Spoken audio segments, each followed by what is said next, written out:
Hi, everybody. Okay, Judy's not in here quite yet, but I'm trying to get everything set up here. So I think, see, I think we're connected. I think everybody can see me. And it looks like our microphones are working, so everybody can probably hear me too. Hello from Idaho. Hi, Deanna. I'm gonna record this in the background just so that hi, Marianne from the Netherlands. Hi, Elise. I see you too. Okay, sweet. Judy will be here in a minute. So we're just gonna hang out, let everybody know that we're online here, and I don't know, I'll sing and dance or whatever. I could get Maverick. I could show you guys Mav. Let's see. Let me grab him and we'll show you how big he is. Mav, come here. Come on. Come here. Good boy. All right, come here, Maverick. Can you say hi to everybody? Come on, come up here. All right, let's see. It'll take us a second for it to show up here. Say hi, Mav. Yeah, he's not the little puppy he was anymore, is he? No, he's a big boy, and he's just turned 1 about a month ago. But he doesn't like to be in here with us. He gets antsy, so we're actually going to put him back out. So we can put him out. Then he can go do what he wants. Because he thinks this is too restrictive in the video studio. Maybe someday when he's old and doesn't want to, go anywhere anymore. But his little puppy, he just likes to be a puppy and go bother everybody and check for treats and, all this stuff. So, Mom is putting him out. She was just on her way in. Hi, Marge from Michigan. Hi, Jane from Peachland, BC. Look at all of the people that are joining us today. Okay, cool. All right, Mom is here. Let's see. We are actually going to, they can't see your head, you're too tall. That's okay, they don't need to see my head. There, now they can see your head. Okay, so I'm gonna start off. Today we are doing the pre-class preparation workshop for the Pocket Full of Posies pattern. And I'm going to start that off with a discussion about, let's see, we're going to talk about Quiltster and where you can find kits and all the things that you need to buy the pattern if you haven't gotten it already. And for those of you who this may be a surprise to, where you just saw us go live, but you didn't hear about, but you haven't heard about our class yet, we have a pattern, and it's the one on the wall behind Mom, and you'll see a lot better picture of it here in a minute once I switch videos. But it is called the Pocket Full of Posies, and we have multiple colorways available for kits. You can find them from all of our certified shops. You can find them in other shops who are offering the class. It's open to everybody. It will be 5 workshops starting November 8th. And if you have the pattern, it's going to have all of the, dates in it in the first, in the introduction booklet. And you'll be able to go there, see what's planned for each class. And today, Judy's going to tell you what she wants to have done for the pattern when you get to class on the 8th. And you should have a little over a month here to prepare that. So the first thing we're going to do is switch over to the website. And I'm going to show you the, let's see. I'm going to show you where to go on our website so that you can buy the pattern if you don't already have it. And then I'm going to show you how to find it in Quiltster if you want to color it with your own fabrics and how the Quiltster process works. So that's going to be about 15 minutes here. And then Judy's going to switch over and show you how to read the pattern, how to prep your fabrics, and all of that good stuff, even your papers. So let's see. All right, we're on the website. So Quiltworx.com, go to products, patterns, and then it's really pretty straightforward from here because it's on the very first page of patterns, but pocket full of posies. And on this page, you can either go buy the pattern if you don't already have it. You can also come down, you can see all the workshop dates, all the details here. And then it says project and marketplace for Quiltster. So this is an easy way to connect to all of those locations, all the Quiltster pages as well. We'll go there in a second. I wanted to show you a couple more things here. We also have kitting handouts. So if you click on a kitting handout, well, that didn't go well. It looks like we might need to fix that one. I'll have Elise get on that. For some reason, that one didn't go to where it was supposed to, but this one does. So this is actually the sample that Judy's making in the class. She's going to be sewing this version of the quilt together. And you can see all of the fabric swatches, the yardage. It even has fabric reference information on it. So this is something that can help you get started on picking your fabrics out. So the other thing that's on here is a related products page. So if you want to get a set of replacement papers, meaning you can make a second sample, you can go there. You can also get a machine embroidery pattern. So those of you who have machines that can do embroidery, we work with Vanessa Fromm at Fabric Confetti, and she is going to be doing some of the applique demos for this video series.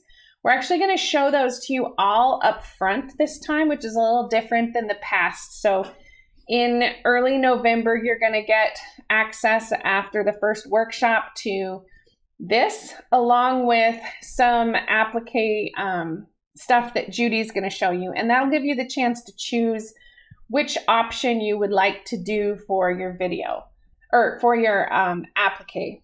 So her applique design is available on our website. You can also get it straight from her. I believe there's even some shops that sell it as part of the kits that they may have available. So you can just buy it as a full bundle. It just depends on where you shop from. And then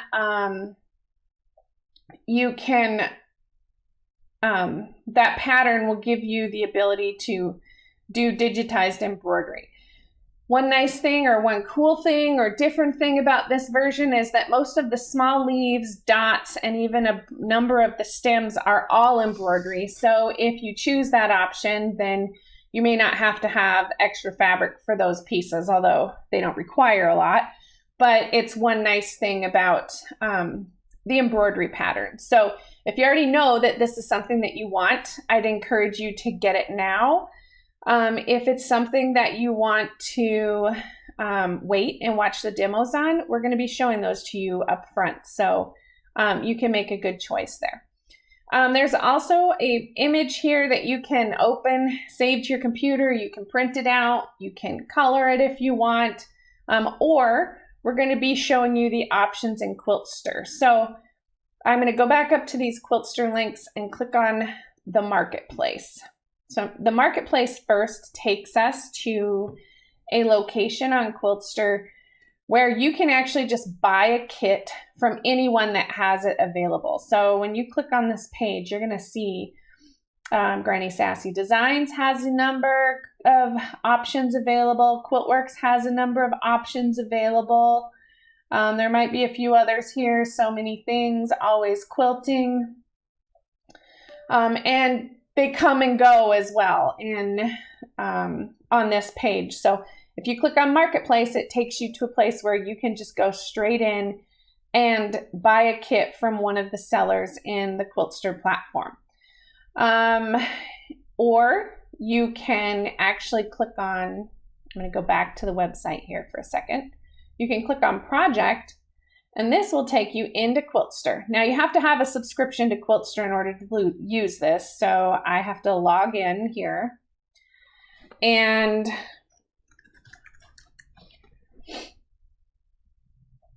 once I'm logged in, if you aren't logged in, you can get a subscription and go in, and they are either monthly or they're annual. So if you're just going to go in and design your pocket full of posies, it's $9.99 to do it for the month.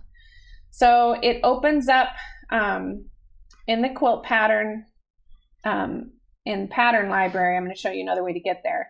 It went straight to the pattern, but you can also just type it in here under pattern library, and that will pull it up.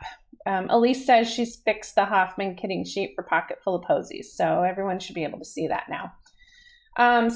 Valley Blossoms. You click, oh, whoops. Let's try pocket full of posies. I'm not paying attention to what pattern we're making. Try it again. Pocket full of posies. Valley Blossoms is the last one we did like this, so I'm used to that. Okay, now we're on the right pattern. So you click in here.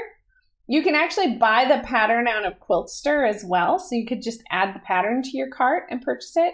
Or you can click on customize. We have two pre-colored options here, which are the two that are on the cover sheet.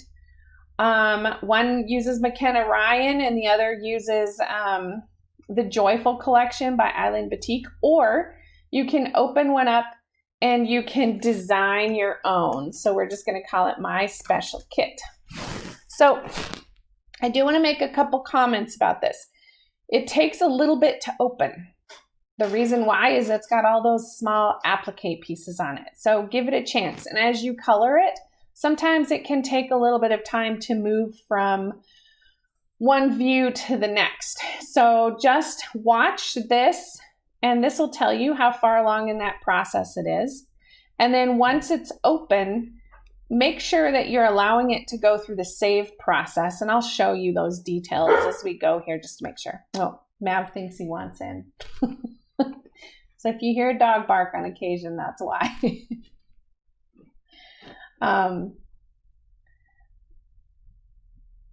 All right, so now it's open. So there's two sections. There's a border and a center for this. So it's pretty... there's not a lot of different pieces. You will have to follow the pattern for how we put all of these colors together in the center. Like you can't do one color of each or one flower in a different fabric on this pattern. You'll have to stick with the instructions. Part of that is because if we give you too much flexibility and break all of this stuff down, the yardage on this doesn't work out very well. And then also, we wanted it to load easily so that all of the applique loads properly and makes it so that you can still open this quilt. Because sometimes the applique quilts, if we break them down and then have too much overlap on the applique, the pieces don't like to load. So there's just the two sections. So we're going to click on the center, and there's lots of buttons going on here. The first one I want you to notice is when I clicked on that, this edit button turns bright blue and all the buttons down here at the bottom become activated, so they do something. Sync doesn't matter in this one because you're not coloring each of the blocks individually. Rotate doesn't matter because it's the same all the way around, and you don't really, there's no reason to rotate these blocks. Deselect simply just unselects what I had picked. And clear also doesn't matter for this version because you can't clear any of the blocks. The only thing you can clear is once you color a bunch of it. If you really just wanted to start over, you could press clear and it would clear the fabrics out. We also have an unlock button. The unlock button, again, on this one doesn't really matter that much because the only block you could theoretically unblock is the border, but you're probably not going to want to color all four borders a different color. Maybe you might. I might be not thinking about some great coloring opportunity to do that, but usually you're just going to leave this button locked at this point. We can talk about this button later because you might actually find the little shaded box useful. This box or this little grid just gets rid of those grid lines on your view so that it looks more like a quilt instead of a computer image that you filled in, but it's helpful to have those as guides as well. The light bulb just changes the darkness of the back of the screen. Over here we have details. So the detail button could be pretty important to you. It tells you how much of your quilt you've colored. So you want that quilt top number there to become 100% complete to know that you've colored everything. And on this project, that might be kind of challenging to know because if you forget to color in one of the little dots in the applique, for example, it might be hard to see that. So but once you finish coloring it, come back and double check that to make sure it's 100% complete. You can also click on yardage to see yardage. I'll show you that in a minute. Print takes you to a print page, which is also important. Again, I'll show you that in a bit. Share would share your image to the public gallery in Quiltster. And then the final thing I want to talk about is the save process. So Quiltster is set to auto save as a default. You can either, but sometimes it really helps to manual save. And I find that on the Applique quilt, it really does help to do a lot of manual saving along the way. If I wanted to switch a color out here or there, I would use, but I didn't want to lose what I was already working on. I would use the duplicate button, create a second sample, then change it in the second sample. And then if I wanted to delete that later, that would be fine. Quiltster doesn't have an undo button. And that just helps the process or helps the servers and the program run more smoothly across all of the people who might be using it at the same time. So instead of using undo, we allow you to duplicate a project and change something out so that you can contrast and compare. If it's really working slow, you can always turn off this auto save. But remember, if you turn off auto save, it's not going to auto save and you might actually lose anything if you don't go back and do a hard save on it. So from here, it's pretty straightforward. Click on the space, click edit, and now you can go choose your fabric collections. You can click on this filter here. You can search for something, or you can go to My Fabrics. This is where you would access something that you loaded. So if I click on My Fabrics here, down here, there's this little add button. If you wanted to add a fabric to the system, you could do that from here. You could choose a file to upload. You have to have a scanned image or a photo of it or a downloaded image from the manufacturer's website. You have to have some sort of subscription or description information. And then you also need to know the size. So the size is the actual dimensions of that piece of fabric. So if you had and it needs to be a square. So if you're looking at 10 inches of it, you would use 10 inch or the number 10. If you're looking at, like a lot of times, if you look at a piece of fabric on the edge of a bolt is 8 inches wide. I usually take a picture of the bolt and then crop it down to get rid of the little turned edges. And then I use 7 or 7.5 inches for that number. So just to give you an idea about what that swatch size detail is. If you have a big print and a really elaborate design, you may actually want to go up to 24 inches, for example, on your swatch information. But all of those work just fine. Okay, I'm going to close that. Your resolution on those images really only has to be 72 dpi. It does not have to be like a high-res image. And that helps things load a little faster as well. But I'm just going to go here and I'm going to choose a fabric collection to work with. So we used Hoffman fabrics for one of the samples. So I'm just going to click on that. And then we used a McKenna Ryan collection. So if you wanted to stick with something similar, you could do so.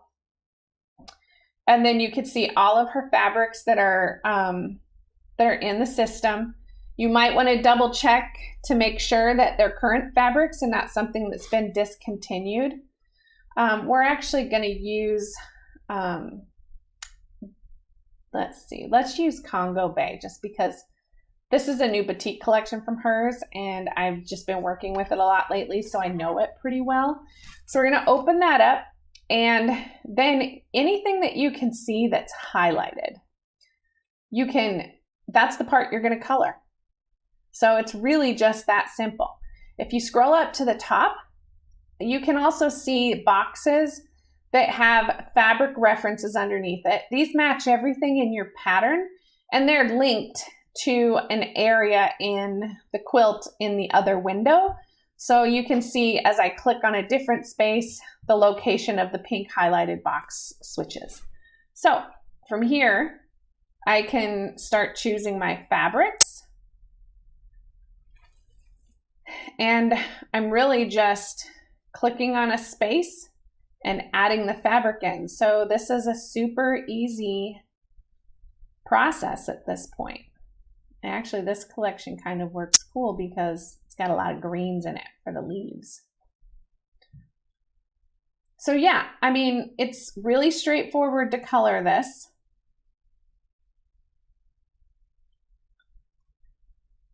We can go with a slightly different color there.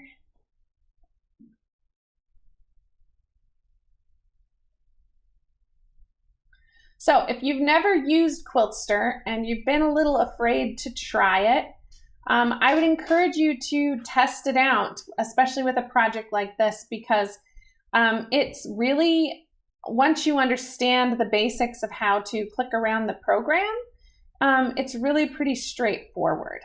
And it gives you a lot of ability to be creative and find things that you love. So I'm just gonna finish coloring up the center here really quick. We're not gonna color the whole quilt just because it takes time to do that. And we're gonna move on to some of the other things that we have to do. So, but I believe, oh, we're not quite there. So if you aren't sure if you've gotten everything colored, you can also come up here and look at these boxes and you can see the spaces that aren't colored yet. So,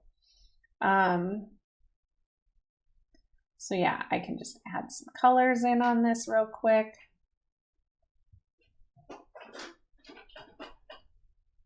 Looks like it's mostly little applique pieces, which makes sense. There's a lot of little applique in this.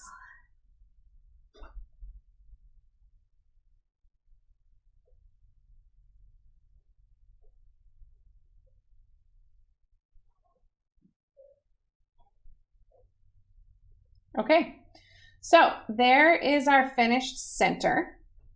I'm going to save and close that. And then if I wanted to, I could go on and color the border. I'm also going to just show you guys something really quick here.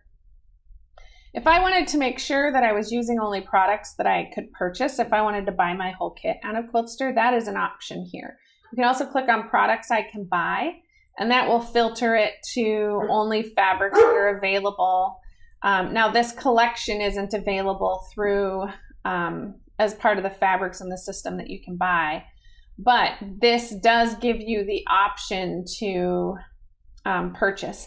The fabrics come from Yoder department store, so it's obviously I'm not gonna use quite the same fabrics here if I click and fill in some of this, but I just wanted to show it to you because it might be a fun way for you to use the program and test it out. And the nice cool part about it is that you could actually make sure if you click that button that everything that you're coloring your quilt with was purchasable, and it makes it pretty easy. So I put in some purchasable fabrics there just to show you some details.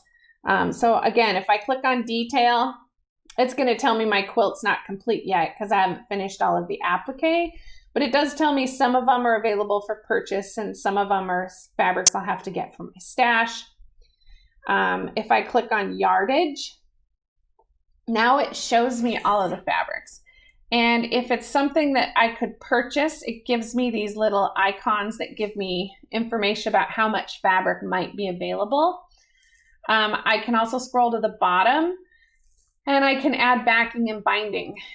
You can even click on these images in this view. So if I wanted to switch that color out for something else completely, I just clicked on it and it opened up a new page and I can go find a different color and I can switch it. And then it switches it in everywhere in the whole quilt. So you wouldn't have to go back and find all the little places that you added that. So that's what's in the yardage button. Before I leave this screen, I'm going to click on add to cart just so you guys see what this part of it looks like. So I can add to cart. It says you either have fabric that's out of stock or it's not available. So that's what those two warnings are. So if you want to fix that, you got to go back and do it before you can finalize your order. But now it's going to create a shopping cart for me. This is one I did in another demo. I can delete that one. And then my shopping cart shows my image. It shows all the fabrics that I'm purchasing. It shows that I'm purchasing the pattern. The other thing it shows over here is my shipping, my total, and also if I click on this buy shop button, it shows you from Yoder's, you're buying 4 items, and you can click on that and see what you're buying from them. And they don't have the pattern right now, so the pattern will be shipping to you from Quiltworx. So it automatically figures that out for you and comes up with your shopping cart. So anyway, excuse me. If that's something that you wanted to do, you could purchase the whole thing right from there, which I think is personally just an awesome, awesome tool.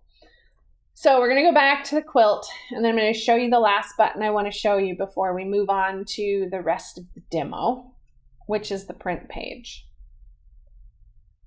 And the print page is actually a really nice segue into the rest of the demo as well. So I'm going to, once this opens up, I'm going to just save the project, and then I'm going to go out of the project just because so it's saving down here. I'm going to press the hard save once more because theoretically I'm done with it, even though I didn't color the whole thing. And now I'm going to go out of projects, and then I have an image here. This is my quilt. So I'm going to click on these 3 buttons here. This also takes me to a print view. It also allows me to share it. It also allows me to duplicate it. It lets me rename it, and I can even delete it from here. But I'm going to click on print view, which takes me to the same view as the print view button in the inside. And this is where you get all of your information. So this page is really important for you all to have because it shows you an image of your quilt. So first thing I want you to do is click on that image, make it bigger, right click, and then save the image out to your computer. And then you'll have a high resolution image of what you colored. Next, you scroll down and you'll see everything organized by fabric, by block, and by group. I want you to click on each of those buttons, like so, and you'll see that there's different information there. So you want to save out this page with all that information.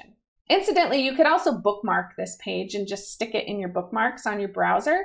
That way you could get back to it anytime, but I also recommend printing these pages out both on a printer and then printing them out and saving them as a PDF, especially if you're not going to continue your subscription. This page, I should also mention, can also be shared with anyone who even doesn't have a Quiltster account. And so you could click on this hyperlink button right under the image. You can copy that into a message. So if you wanted your local quilt shop, for example, to fill the kit, you could send it to them and they would be able to instantly see all the yardage that you need and cut you a kit. So also you could click print, and you can print these pages out as a PDF or choose your printer and print it to a printer. I don't have a printer hooked up to this computer, but you have all of those options, and then it gives that to you. You have to do it once for each of those views, and that saves out all of your information. So with that, I'm going to switch our view here and go back to Judy. Actually, I'm going to switch the view back for a second, but I'm going to explain, or maybe I should do it this way. If you're wanting to know where the classes are for this, or how to find out more about the classes, I'm going to just take you to our Facebook page. And under Facebook, so let's go to, let's see, we want to go to our page here, Quiltworx.com. You can go to more and click on events. And then there you can see today we're doing that's the Happening Now event for Pocket Full of Posies pre-class. But this one here, this Pocket Full of Posies free quilt along, if you click on that one and then you click follow, I guess I have a admin view of it, so my view looks a little bit different, but you can just click going, and the going button will then make sure that you get all the notifications you need of when the classes go live. So that is how you can find us. The other thing you can do is go to our YouTube channel, and on our YouTube channel, so it's youtube.com, and then you're going to search for Quiltworx.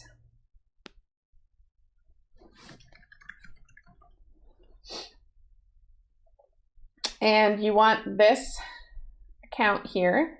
So you can see that we're live right now, and you'll be able to subscribe to this channel, and that will also give you notifications once the class goes live. You can also click on playlists, and we will be creating a playlist for this video series, and we'll add each video in as we do it. And then you'll be able to see, you'll be able to go back there and watch it after the fact. You can also watch it on Facebook Live, or on Facebook as well. There's a place where we have archived videos, and we archive all of these. So just so you know, those are the places that you go, because I know a lot of you can't join us live for various reasons, and this allows us to, this allows all of the people who want to participate to be part of it. So, okay, so time to turn it over to Judy. And let's see, I gotta get to my right view here. Oops, transition. All right, I'm gonna turn my microphone off. I hope it wasn't too muffled. I didn't put mine on. Oh, well, put your mic on. I just noticed that mine was kind of folded back in my coat. So, all right, I'm gonna turn mine off, and Judy's gonna turn hers on here. Did you turn it on, Mom? Yeah, it's on. Okay. All right.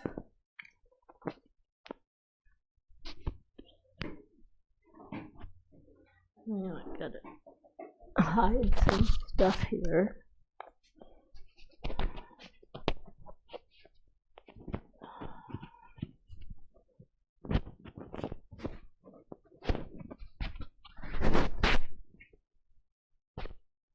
Fun of a live workshop.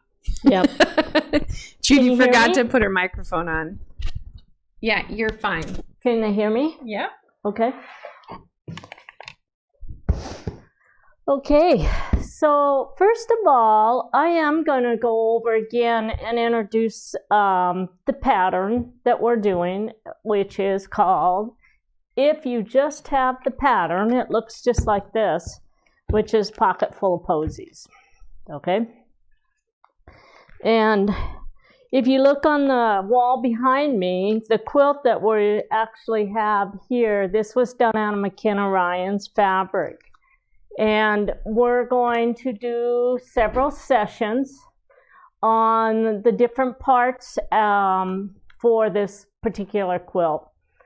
Our sessions are going to be broke down into preparing for the preparing all of your fabric and your foundation papers.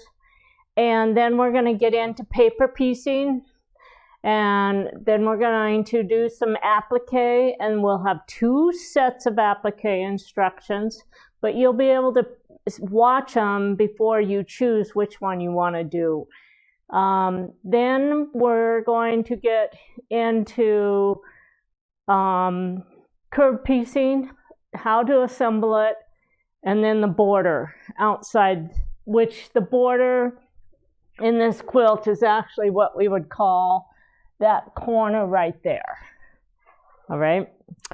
So the other thing I want to show you is if you purchased a fabric kit from us, or you purchased it from one of our shops, certified shops, or just any shop, you're going to have everything folded up, and inside this you're going to have labels on all of your fabric, and these are fabric numbers, okay? And those fabric numbers are going to pair up to what's in the instructions, okay? So I'm not going to pull this one all the way out. And there's several options of colors out there. The other thing you're going to get in your kit, depending on whether you ordered a kit, but you need to double check, because some of the kits come with patterns, but if you don't need the pattern and all you want is the kit, all you have to do is tell whoever you're purchasing it from that you don't want the pattern, that you already have it. And that way you end up with just the fabric kit versus instead of the pattern with it, all right? So what we're going to do today is I'm going to go through the instructions in the pattern and kind of get you familiar with what you're going to be working with, all right? So let me put this down.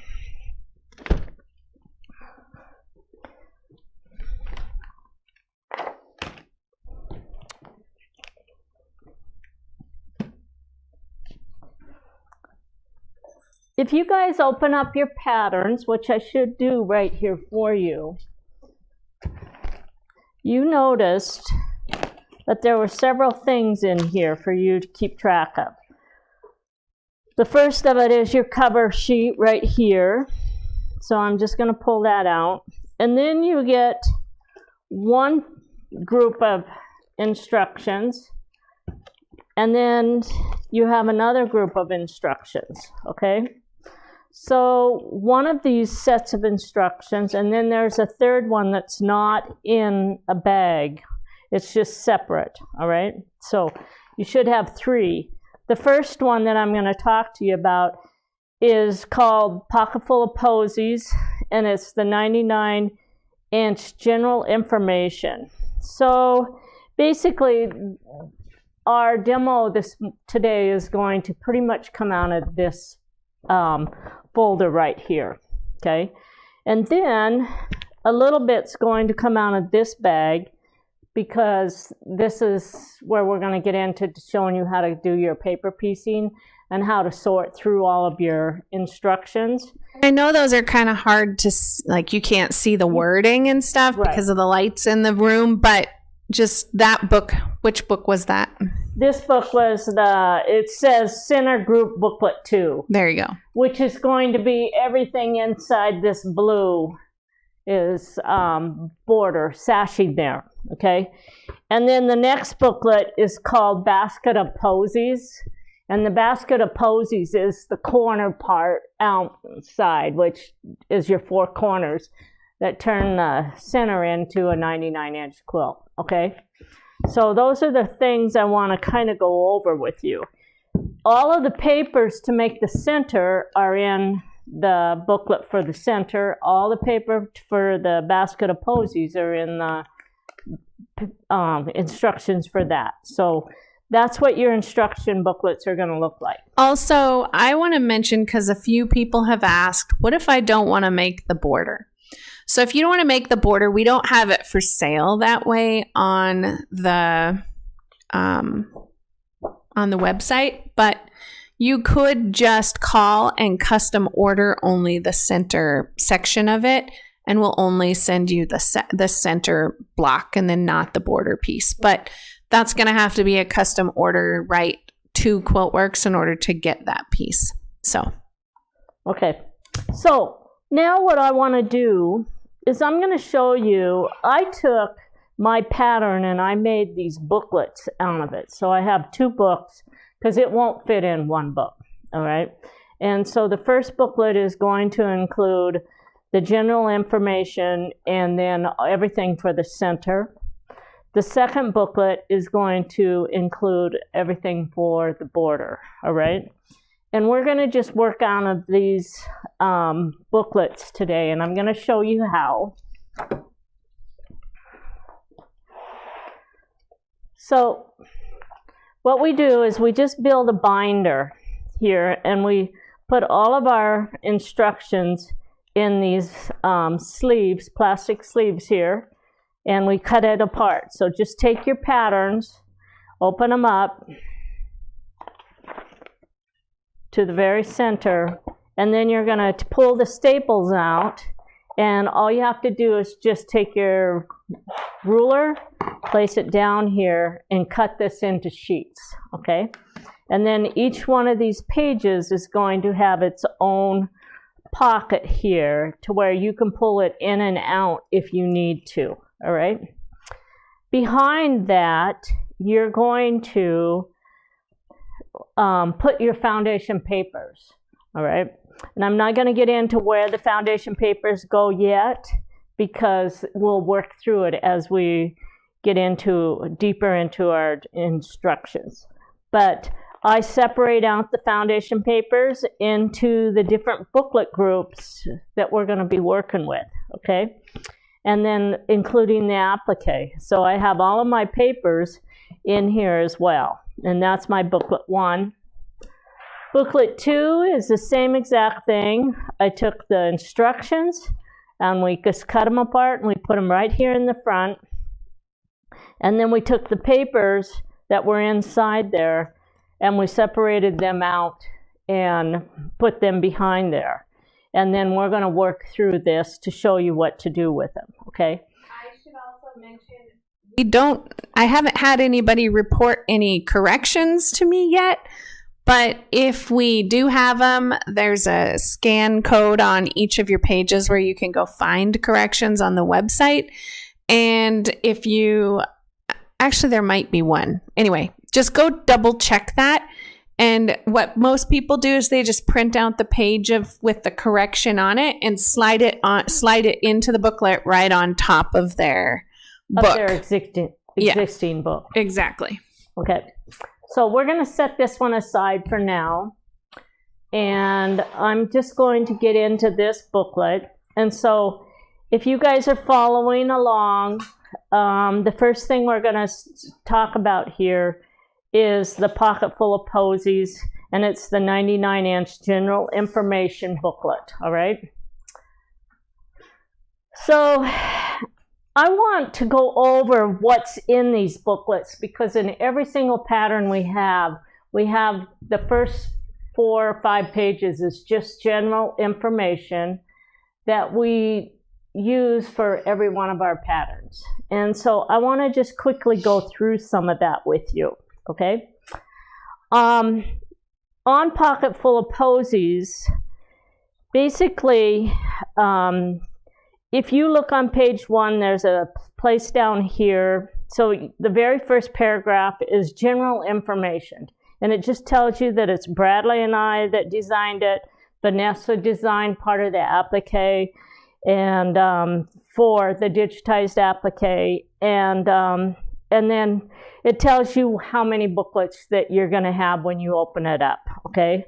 So then it has pattern content, and you want to pay attention to this because it explains how the booklet is broke up in all of this pattern. So in the Pocket Full of Posies introduction booklet, this booklet includes the kit cutting yardage, and it also includes the final assembly and all of the layout for assembling the quilt. And that's the very first booklet that we're going to work with. The wall booklet 2 has units B3, which are actually my melon units right here. And then when you get into wall booklet 2, the other thing it has is units D6 and E6, which are where all of these spikes come in, all right? And then it also has the trailing vines applique, which are these applique pieces and these applique pieces out through there. In the 99-inch book, you're going to find the baskets, you're going to find the spiky border, the curved border, and then you're going to have your applique in that booklet. So all of the pieces as we work through are going to be broke up into the content that it talks about there. And then it just gets into Quiltworx Support Network and the YouTube videos, which Judel kind of went over that information with you. She also told you that you could find the schedules on our Facebook, but we also have the schedules actually printed in this. So if you look in your booklet, it tells you October 11th, what we're going to go through on October 11th. And then the next one down is November 8th. And it's going to tell you the content that we're going to actually cover during that particular video. The other thing to pay attention to is some of these videos are going to be pre-recorded and some of them are going to be live. But both videos, whatever way we do them, you guys will be able to see them anytime you want. Okay, so then if you go to page 2, what I want to bring your attention to is I'm just going to mention the fabric lines again. Judel did mention that. The one I'm going to be working with as we cut this out and assemble this quilt is from Island Batiks. It's called Joyful, and it was designed by Carol Mollers. And then the one that's on the wall here is Hoffman Fabrics, and it was designed by McKenna Ryan. And it's called the Jewel Basin, okay? Which I don't know if any of these fabric lines are actually available anymore, but there are so many different fabric kits that we've done out of other collections that you're gonna have to just follow through. All right, we started this before COVID hit, and then we just ended up with lots of different things getting in the way, supplies, not knowing when fabric, and so we decided we just had to postpone it until we actually could get the information out and secure some of the fabric lines for making it, okay? So you're gonna probably be picking your own fabric lines that you want to use for making your quilt. There are still a few of the kits out there that are available through some of the shops, and I think we do have a couple kits left over for the fabric line that we're going to be working with. You can also, the link that I showed you earlier will get you to all of those. And I did notice that there is like 3 or 4 of the McKenna Ryan colorway left. Okay. And at least, I think there's probably 3 or 4 of the ones she's working on in the class. Joyful. Yes. And then again, if you want to completely stray from that, you can use Quiltster and or buy one of the kits from someone else. Okay, so the next thing I want you guys to follow along with is if you're putting all of your own fabric together, you have to figure out what your colors are as you go through. If you have Quiltster, you can go in there and Quiltster will actually, you just assign the colors to those slots and then it prints you out all of your information. And Judel did show you some of that information. So what I'm using is for our demo today on how to cut the fabric into strips is this is the strip cutting information. And this is what do you call this one? This isn't the yardage, it's which That's the by block. This is the by block printout, okay? And it actually pulls all of the colors together and gives me instructions on how to cut all of the strips from each color as we work through our instructions, okay? However, if you have your own instructions, you still need to be able to do the same thing. And so if you look at the 3 charts that are on pages 2 and 3, those charts tell you the same thing that I'm going to be working with on a Quiltster. The only difference is we didn't assign any colors to them. You have to assign your colors. So you'll have to figure out what your fabric B1 is. And you're going to have to figure out what fabrics B1A or B1 or B3 1A, B3 1B, B3 2A, B3 2B. So you're going to have to figure out where you're going to set all those colors. As you get into the instructions, you're going to find places where it's going to show you what those fabrics are. So you're going to have to read through your instructions a little bit, and then once you get into the areas where those colors start showing up, the colors charts show up, then you can come back and you can assign all of those colors to this chart. And once you do that, you can build these labels, and you can just put the label right onto your fabrics. And then you can go through and cut all your strips exactly the way I'm going to do it. The difference is you have to do it, or you can use Quiltster, and Quiltster will do it for you. And it's definitely easier to use Quiltster. It's worth every penny you pay for Quiltster to be able to have it go in there, because you can take colors and change them in and out until you find the colors that you want, and then it assigns all those colors to the fabrics that you've chosen, okay? The other thing that you're going to find on these charts is not just the colors that we're using for the paper piecing units, but also the applique, all right? And so we have all of the applique charts for the what's in the center, and then we also repeat an applique chart for what's in the border. Now, a lot of those fabrics, you're going to be using pieces from the same colorway. And I'm going to show you how I'm going to work with the applique fabrics as we get into the cutting, okay? So we're going to turn to page 4, and we're going to go through some general information here. So the very first thing that I'm going to talk about is the newsprint. We work up with newsprint. It's easy to work with. It tears away from your fabric really easy. And we can print up to 33-inch size units and put lots of different pieces on one sheet, okay? When you read this general information, it's going to tell you what pieces should be in booklet 2. And so if you look at that information, it's going to tell you that you have your honeydew melons, and you should have 6 pages for NP 871. And then underneath there, it goes through the D group, how many you have to have there. So read that information, and as you're going through your papers, make sure that you have all of that, okay? You're going to find this information posted 3 or 4 times throughout the pattern. So if you find there's a discrepancy, you can go to one of those other places, because normally if we have a discrepancy, it's going to be right in a couple places, and we might maybe have a copy and paste mistake on one of them. All right, but pay attention to that. Underneath there, it talks about the corrections that Judel spoke about a little bit, and it tells you how to go find the corrections for the pattern.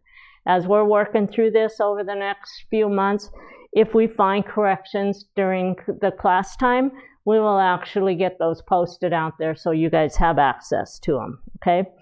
We have a supply list, and the supply list is really the different types of tools that we actually use for all of our patterns. And I want to just take the time right now to go through these tools with you guys so that you understand what they are. And I have them all set here. I'm not going to follow it exactly what it's talking about in here as far as how it has it listed, but we're just going to go through some general tools that you have to have if you're going to do a quilt for paper piecing. And so we have add-a-quarter rulers. We have them in 3 sizes. What we do is we order in the big one, which is an 18-inch, and it's 2.5 inch. Actually, this one is, I think, 2.5 inches. Yep. And then we like shorter ones, so we can cut those. Then I can give you a 12-inch and a 6-inch. Okay. And these I use all the time. So we actually cut these down here at our office, and some of our other shops will cut them down as well. When you're buying them at a shop that isn't used to working with us, they're going to have this one available and this one available, and they're 2 inches instead of 2.5 inches. And then you can also normally buy this one as well. So those are our add-a-quarter rulers we use all the time. You have to have fold templates. This is just template plastic, and you can use your template plastic, and we use it to fold back the foundation paper, so you're going to see that. And you can cut it out of any types of template plastic. It's a little bit better if it's heavier plastic than something really, really light. And if it's a clear plastic, just scribble a whole bunch of lines on it. That way you don't lose it. Okay. You got to have a bigger, long ruler. The width of it doesn't matter as long as it's the 24-inch ruler. I really like creative grid rulers for the purpose of that they're just nice to work with. So I like their lines and everything on them. This ruler right here is a creative grids, and it's 18 inches. It's 3 inches wide. This is my favorite ruler because I can work with this right along my machine, and it's on my cutting board after I get the main pieces cut. I don't need my big one on the table anymore. This will do 90% of all the cutting I need. A couple other things I use is there's a wave ruler. It's a Creative Grids wave ruler. It has radius of some of the curves. And then we have one that's called a leaf ruler that has the radius, a different radius. And then we have one that's called this one is called, I don't know what it is, the diamond ruler. I think this is one of our makeup ones because it's cutting and trimming ruler. Because it doesn't have a name on it. So also we have the new ones coming. Yeah. And did you bring one in? I don't have. You could go get one, but or we can show it when we get to that. We'll provide a link. Elise can provide it in the comments, and we'll provide a link because we have these new little rulers, and they fit and they great. Will actually work for these curves right through here. And those are shipping out from the ruler manufacturer now, so they're a brand new product. So anyway. So we do use these all the time. We also use them to cut out our foundation papers, so I'm going to leave this group on my table here. We're going to move those. So a collection of rulers is important. You're going to need Scotch tape. You're going to need a stapler. You're going to need an add-a-quarter ruler. No, that's not an add-a-quarter. You're going to need a rotary cutter. And then you need a collection of, I use a black marker sometimes. I use the red marker sometimes. And we have a collection of glue, different types of glue that we're going to use throughout the project. So we have, these are the Fons and Porter, so anything that you can pull the lid off and replace these little glue tubes here. Any one of them. Soline has some, most all of it's the same. It's just the only difference is the name that's printed on these. All right. Then we have what we call repositionable glue. We use a lot of repositionable glue when we're doing the very first piece of paper piecing. As well, we can use it in the cutting out of the papers. We also use Yoo-hoo. Yoo-hoo is a nice glue for when you can actually use it for applique as well. You can use it for the very first piece that goes on your foundation paper. And basically the same as what my repositionable. It's just a little bit messier than the repositionable. They both of them have a lot of pluses and both of them have a lot of negative about them. And so throughout the class, we'll probably go over all of those different things. You also need a basting glue. I use Roxanne's Baste It for my applique. I love this one for applique, and that's the only time I use it is applique. All right. So these are the 3 different types of glues that we're going to be working with. We also work with the starch pens. This is a starch pen from Acorn. It's called an Easy Press pen, and then it has the solution that you use on the back as well with it. You're going to be working with applique thread, and if you do my version of applique, which is called Machine Invisible Applique, and we work with either silk, 100-weight silk, and I use YLI a lot. And then the other one I use a lot is called Invisifil, and it's a polyester, and it's 100-weight as well. So it's a 100-weight cottonized polyester thread, and both of them are really, really nice to work with. You're going to work with, I only have 2 sizes, but we use a 60-80 when we get into applique. And then we use the 70-10 for regular paper piecing. And some people prefer to use the 70-10 on the applique. The older we get, the harder it is to see. And the 70-10, you can see to put your applique thread in there a little bit better than the 60-80. The difference is your 60-80 leaves a smaller hole for your lighter weight threads, okay?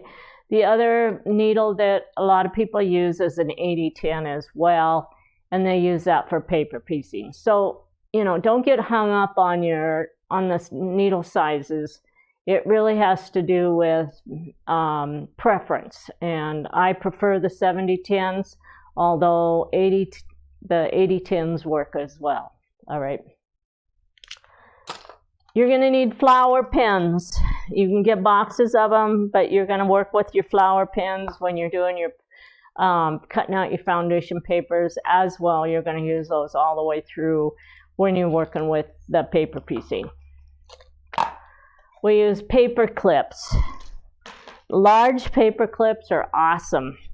Okay, I use them more than anything other tool that I have.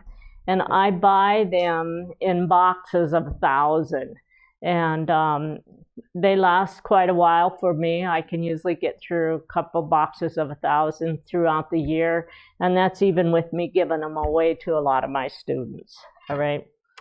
So you want a little pair of scissors. And I really like the little angled scissors with the curve for doing all of the applique and clipping up my machine and working with the foundation papers for clipping threads, because you don't end up cutting through the paper and the fabric. So if you can find some nice ones, these are Gingers, and there's a couple other companies, designers out there that have some of the curved scissors as well, and they're great.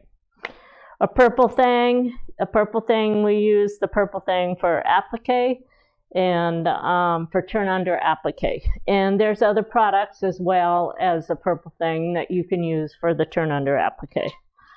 You need your seam ripper. You really need a stiletto. If you're going to do the follow me through, you're going to find that I use a stiletto a lot for what we do. The other thing I want you guys to have is a highlighter. So if you don't have a highlight pencil, you're going to want to work with a highlight pencil. And then this one is from I'm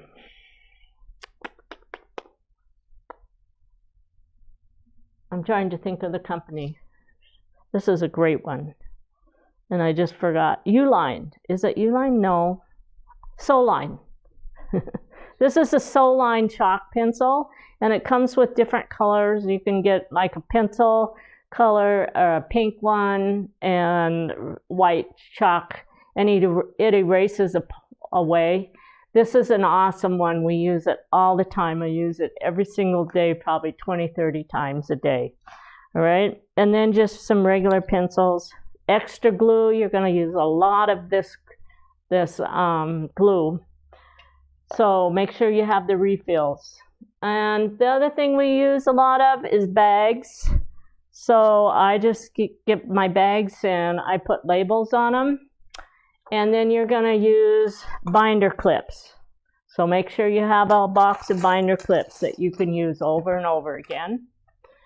And then the last thing that I'm going to show you is Clorox wipes. Because if you're using repositionable glue, you're going to want Clorox wipes to keep all of your tools clean, and also the 1/4-inch foot that you put on your sewing machine. All right. So I've given you a kind of an overall of all of the different types of tools that we use for paper piecing and for applique. All right. So we're going to clean off all of this stuff. So give me just a few minutes, and we're going to get this out of the way.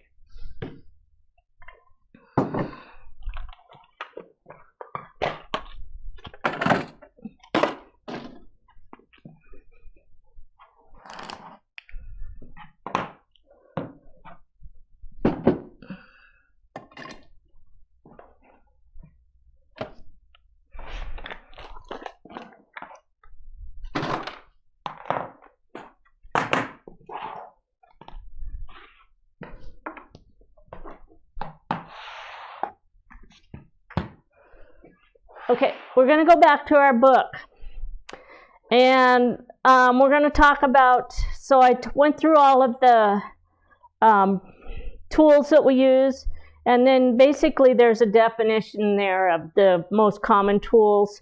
It just talks about what flower pins are, fold templates, and those different things, which we basically covered.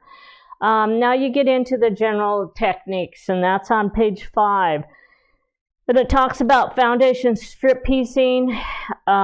These are just general techniques that we use throughout all of our patterns, not necessarily for this one, but we do strip piecing in some of them. We do foundation paper piecing. We do cutting techniques. We have special stacking techniques for a lot of different colorways that we work with. Smart corners, you're going to be working with smart corners, transition and registration lines, which we call TRP lines. Those are used throughout this whole pattern. An AGL line, which is something that you don't see in a lot of our patterns, but we're starting to use that with the applique, and that's for if you're using the digitized applique. It shows you how to line up your fabric with the lines on the newsprints that we give you, and it helps you line it up with the information that Vanessa would give you for digitized applique. Snippet marks, those are just little tiny marks that we use to for curb paper or for curb piecing, and so those are just general techniques. And then it talks a little bit about foundation paper piecing, how to prepare your foundation papers, which is what I'm going to show you today. What a template layout sheet is, you're going to know what that is before we're done with the cutting. The traditional templates, what a traditional template is. So as you're going through your instructions, if you see something where it says T-template and you can't remember what it is, just come back to your general information and it will explain it to you what that type of template is used for, okay? And then general fabric information is very simple. We work with 42 inches all the time, whether our fabric is 45 or whether it's 38. Our CAD files are all set up to work with 42 inches. So you just, if your fabric isn't 42 inches wide, just assume you're going to have some extra yardage probably for that. Cutting errors, if you guys do make mistakes with your cutting, you need to just let somebody know and they'll walk you through that, okay? Understanding your pattern. Tape also works great. What? Tape. Well, you can use tape too. Yeah. Understanding your pattern. So the pattern, I told you, is divided into different groups. And you just think of it, instead of groups, think of it as a chapter, all right? as we work on the different units. We also have unit charts that are in every one of those little chapters that are specifically designed just to go with the pieces that you're going to be working with on each chapter. So you're going to get a fabric chart for all of these units. You're going to get fabric charts for these, and then you're going to get fabric charts for your outside corner pieces, the where the baskets are. There's also a fabric chart on the back page of your general instructions. There's actually two fabric charts. One of them's on page 10, and that one is for the fabric that I'm working with today, and it gives you all of the SKU numbers there. And the other one is on the back of and that's for the jewel-based one from McKenna Ryan. I just want to explain a little bit on those fabric charts. So go ahead and take your instructions and follow me through on that, because a lot of people don't understand what it is, how to read those. But if you look at the third column in your chart, that tells you what the fabric number is. So if you were buying fabric, that's just basically the SKU number that's added to the fabric.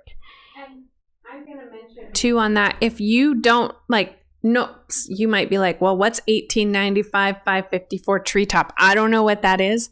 On our website, if you go back to those kitting sheets that you can open, I opened them earlier for you.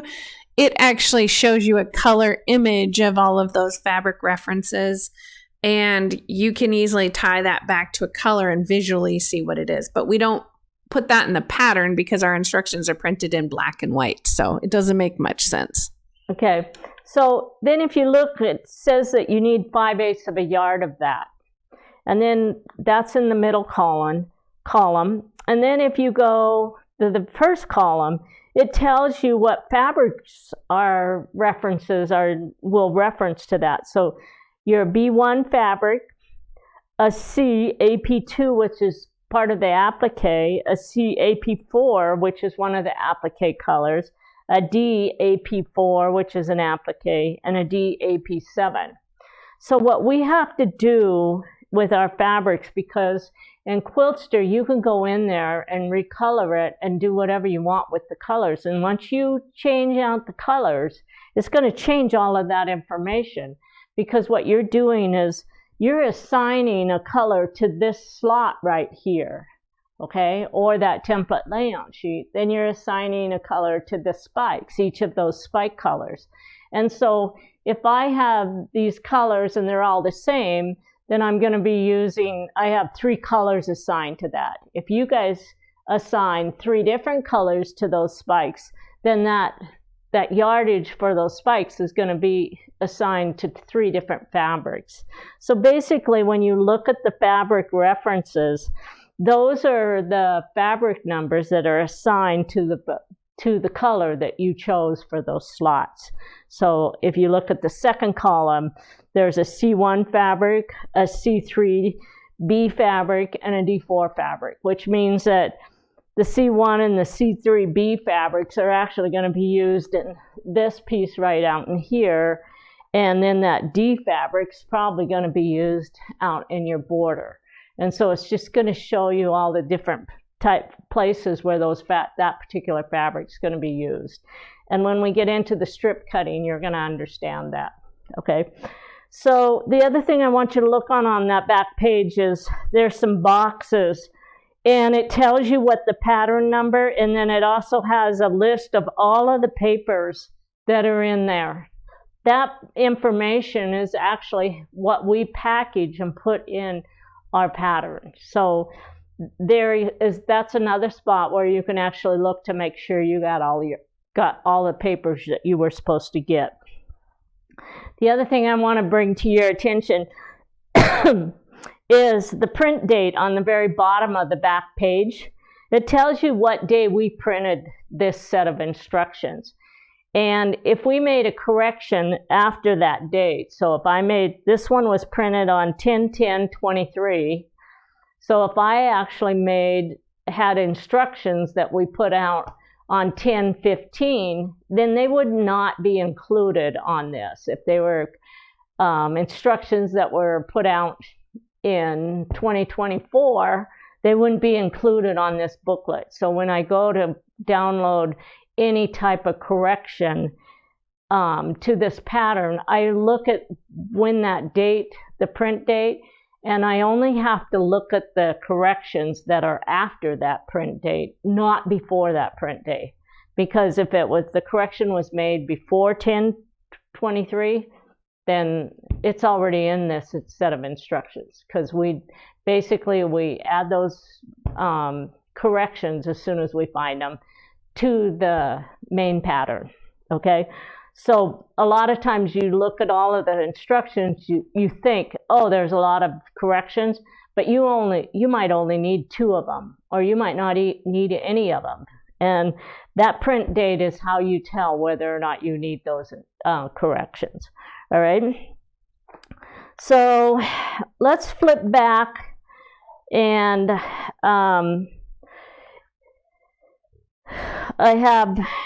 we went over the yardage information.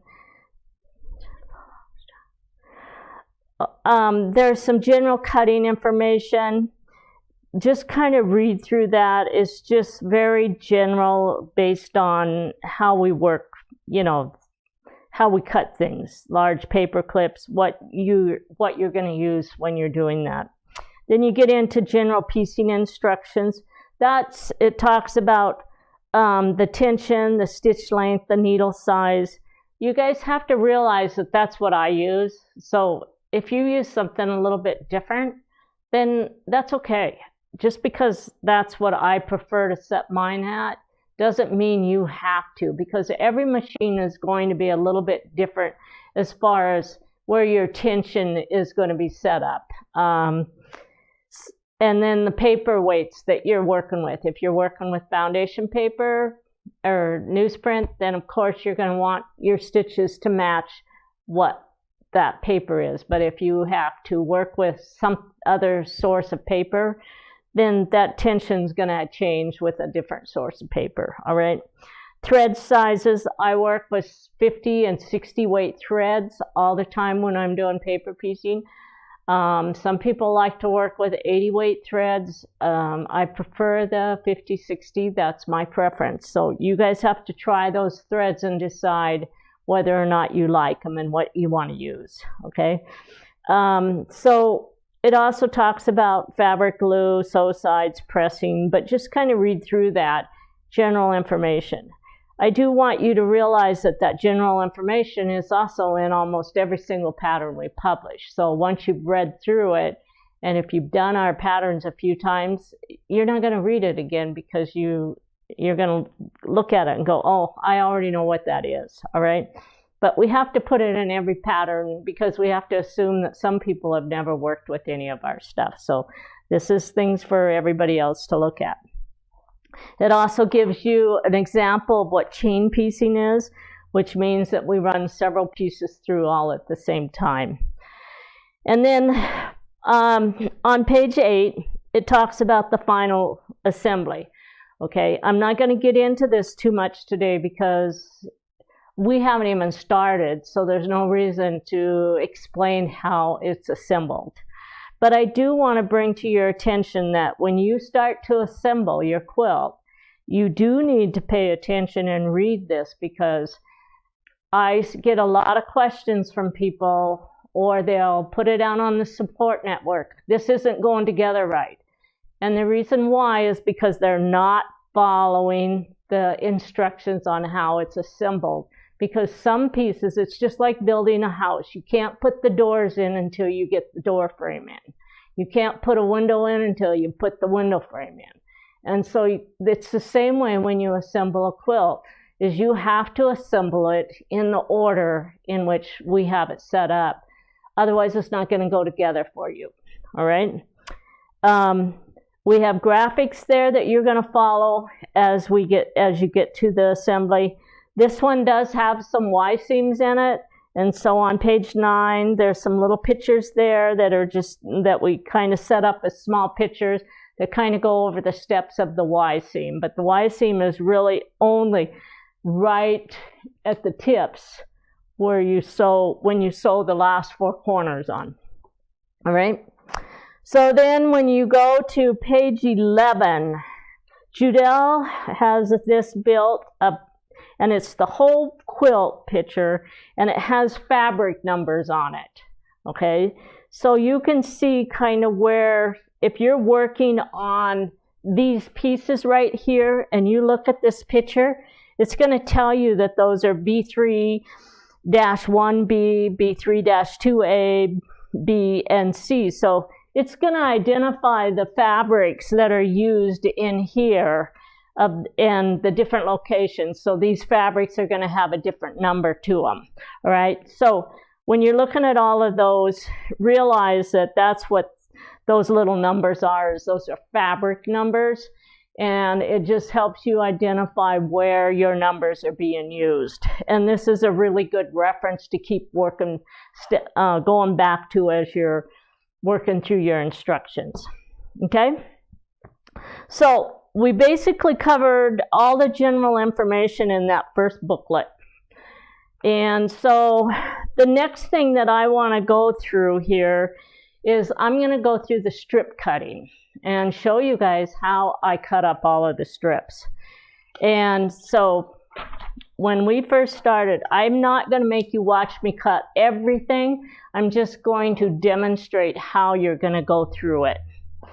And if you guys are choosing your own colors, this information that I'm going to work with on this sheet is on page 2 and 3 in those fabric charts that for your first booklet.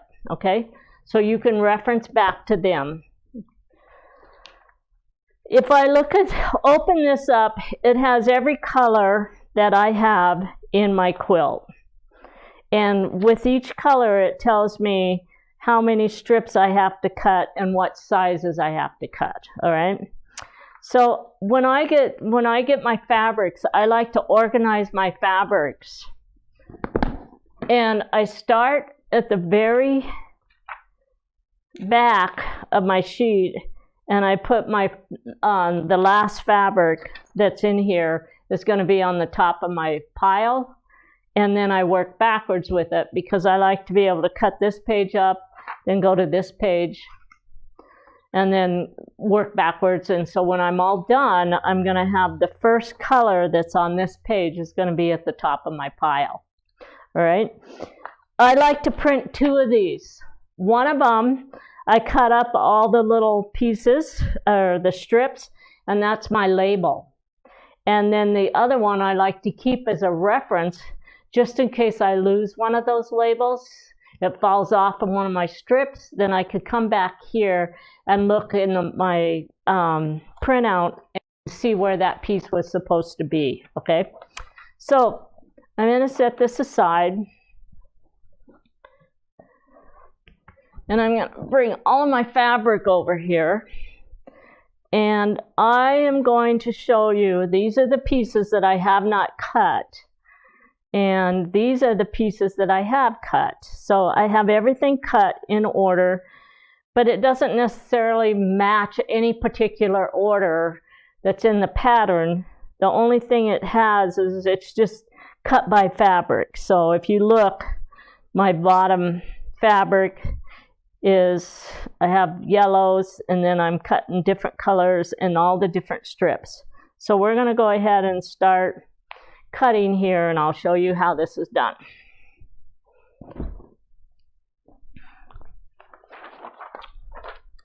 So I ended with this fabric, and all I know about this fabric is that it's called 45580, and this one was labeled. You guys will probably, when you get the kits, you'll actually have fabric labels on these if you buy the kits. But the only thing I know about this fabric is it has a little label right here telling me what that color is. Okay, so I'm just going to get rid of that little label.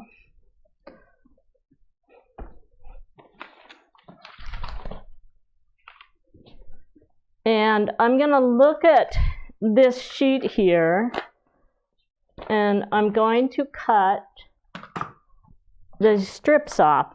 So I'm working with this fabric right here. Okay, and this is going to go with this.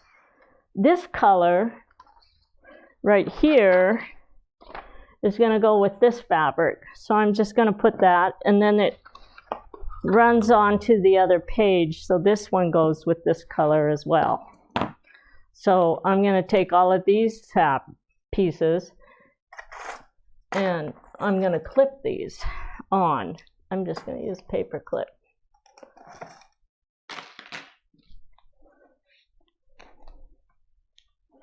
Okay, so if you have a fabric kit, you might have these labels, the sticky labels that have the same information that I have, that I printed out here. We're going to go to the next color here.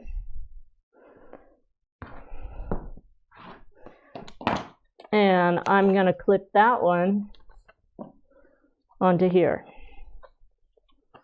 And then we're going to go to another color.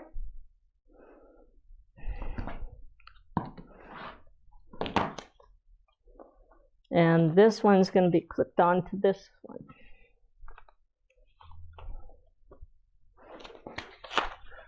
And then we have the next color. That one's going to go onto here.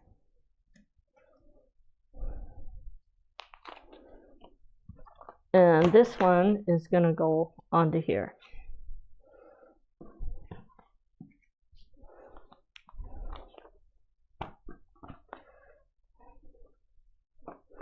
So now I know exactly what I have to cut from each one of those fabrics, right? And this one. So before I start cutting the fabric, the very first thing I want to do is go down, and it says I need 4 1/8 yards. And I'm going to measure my fabric to make sure I have 4 1/8 yards there, okay? Because if I don't have 4 1/8 yards, then it means I'm going to be short some strips. So if you look under that 4 1/8, it also tells you that you need 147 inches, 47.5 inches, okay? So in my brain, or my calculator, I should say, my brain doesn't do this very well. I'm going to figure out, well, how much fabric do I actually have left over? What is 147 inches total? I might have 2 inches left over, I might have 3 inches left over, I might have 4.5 inches left over. But I'm probably not going to have any more than 4.5 inches, because Quiltster is going to total all of the inches that I need, and it's going to round it up to the next 1/8 of a yard.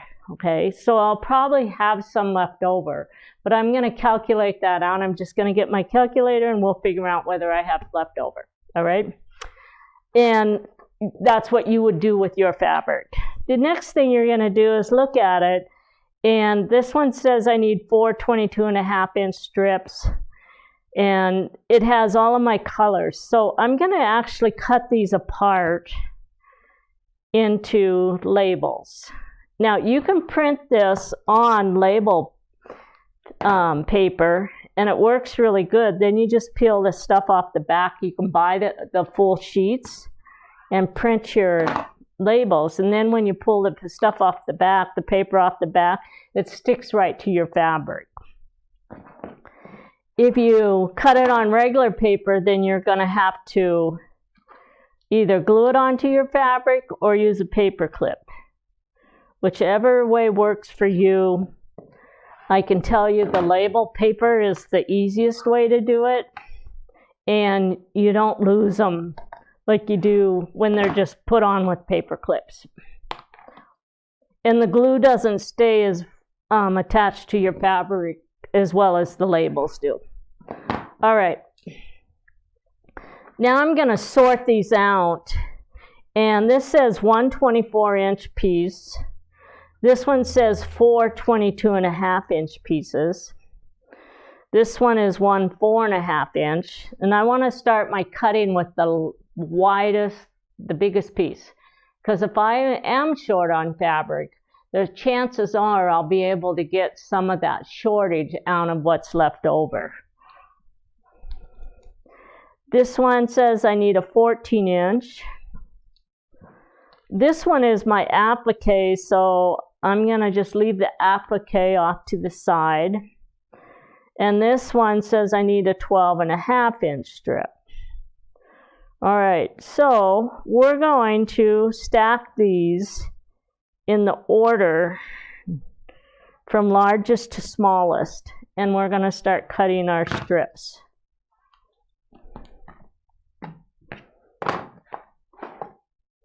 And I'm going to move this. I'm going to need my big ruler to do this. And I'm going to put these safely over here. Now, if I have the label paper, one of the things that's cool is I can actually just take and stick them right in order as I'm doing my cutting. But I don't have label paper. We didn't print it on that. So we're going to find this end here. And to make this faster, this one says I need 1 24-inch, but this one says I need 4 22.5-inch. So I'm going to move that one to the top because I can cut double layers with that. So we have it folded in half. I'm going to clean off the edges here. And be a little careful of cleaning off your edges, because if you are short on fabric, you may want those raw edges there. I'm not short on fabric on this one. I already measured it. So I'm just going to clean those edges. And there we go. And we're going to grab our garbage can because we're going to need it. And now I'm going to cut the 4 22.5-inch. So we're going to take this, and we're going to go 22.5. Don't go through this and say, well, I need 22.5. I'm just going to add in a little bit extra, because that you may end up short if you add extra. Because remember, Quiltster totals inches. And if we tell you you need 22.5, you probably need 22.5. It's not a probably, it is pretty much set in gold. Just cut that 22.5. So here's another 22.5. And I'm cutting 2 pieces at the same time. And there we go. All right, so now we're going to take these pieces right here. We're just going to take them, fold them from the fold to the selvage. And then I just fold them whatever way I want. And I'm going to take my first label that I cut, and I'm actually going to put this one on with a binder clip so it'll stay on there. Okay. And we're going to add this to our pile over here. Now we have to open up the fabric.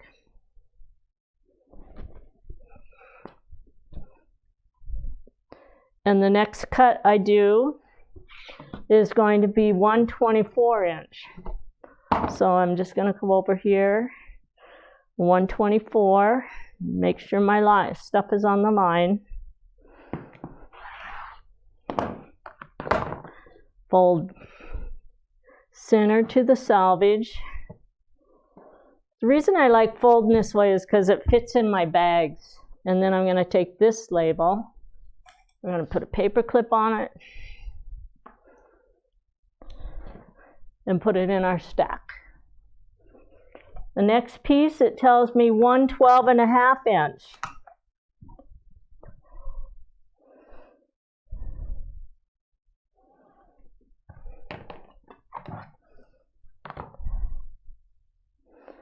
Twelve and a half.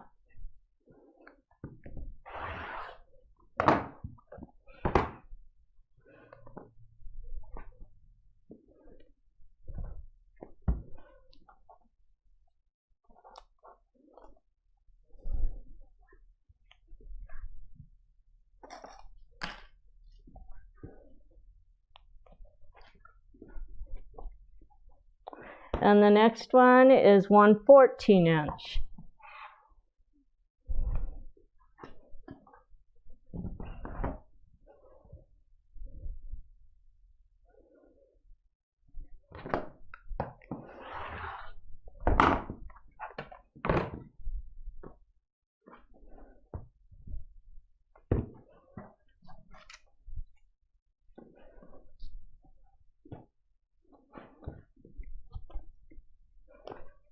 And the next one is 1/4 inch. So I can just use my ruler on that one.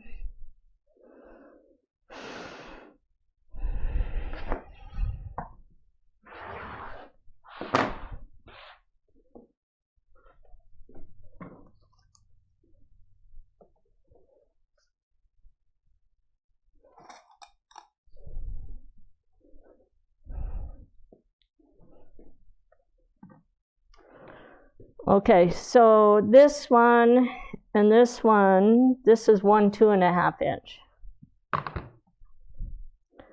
So one of the things I was going to tell you, and I didn't realize that this was applique, is I usually don't cut all of the applique strips. I just put them onto my fabric, because chances are when you cut the strips, you're going to be able to use a lot of the leftover strips. And so you just keep your colors. I put a whole bunch of labels on one applique, but we're going to just set these here for now. So this is leftover fabric. So on this piece right here, if I look at it, I have applique, applique, and applique. So I really only have one strip I have to cut that's 1 3 3/4 inch strip for B1. So I'm going to take this and clean off the edge here.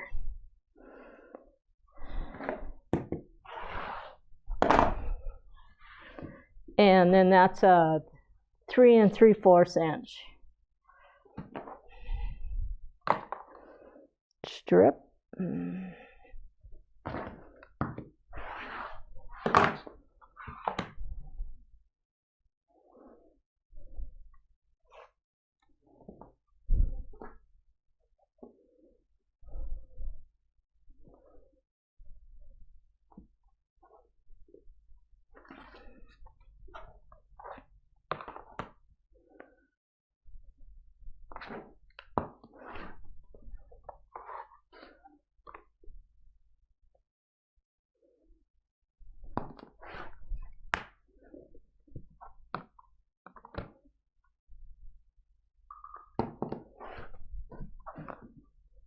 If you guys have questions, right now is a good time to ask why I get these done. I don't have very many to do.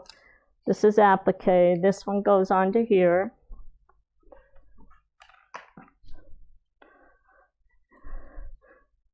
Okay, and then we're just going to fold this. And we're going to go ahead and put all 3 of these. And I'm going to use my flower pens because I don't want to do a paper clip on all of them. So we're just going to put flower pens. And these are all applique. So I'm not going to cut this up.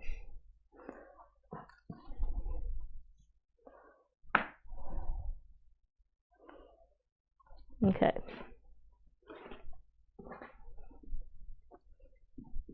And then we're going to take the next one. And this one is basically, if I go all the way through here, this is all applique. So I'm just going to take these and I'm going to clip these on. And we're not going to cut any of it because it's all for applique. And then this one, we have 2 of them are applique and 1 of them is a cut. So this particular piece, I'm short on fabric. I'm supposed to have 20.5 inches, okay? But 2 of them are for applique. And so what I'm going to do is cut the strips that I need first, and then I'm just going to take the applique pieces and put them back onto here, because if I need to add something to it, I can always add another piece of orange to replace it. But I do have enough to get my 2 7 3/4 inch strips out of it. So you didn't cut that out of a kit, did you? That was stuff we had. No, this was the fabric we got 2 years ago. Yeah. Okay. This was just so our kit should have the right amount of fabric. Yeah. The kits would have the right amount. This didn't come out of a kit. I mean, not to say that kits could never have a mistake in them, because we're all human, and you know, humans make mistakes. But if you ever run into something from a Quiltworx kit and you don't have enough fabric, let us know and we will help correct it to the best of our ability. That one might be hard though, because although I have a bunch left of all of this fabric, so I could fix those issues easily for now.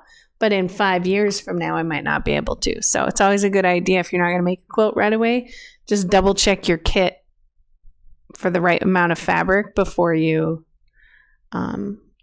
before it gets too late. Yeah. When we get sample yardage to make these quilts, a lot of times we don't have the right amount of yardage. And so we have to figure out ways to get the pieces out of it. And I figure that this will probably cover my applique, because I only need a few pieces on it.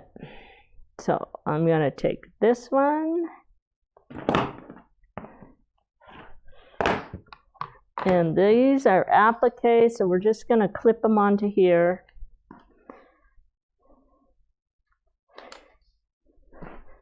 And then this one is going to be clipped onto here.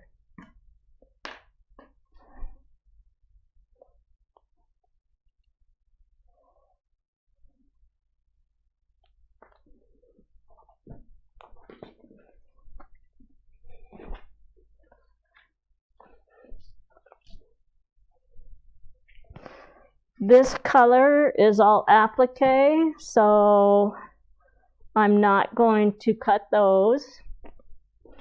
And this color is all applique, so I'm not going to cut these yet either. All right. So now we're going to, what I'm going to show you how to do is organize all of your fabric in the cutting order for your instructions. And you might think, well, how do you do that? Well, it is really easy to do. So we're going to get rid of this garbage. Lift all of this out. And we're going to start at the top of our pile. And this says applique. So I'm just going to put my applique in a stack here. And this one says applique. And this one is for applique. This one says D. So this is for my D group. So anything with a D is going to go in this pile. This one is all applique.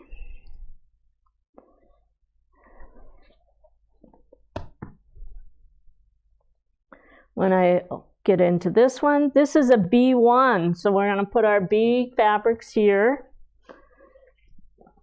This is all applique. This is applique.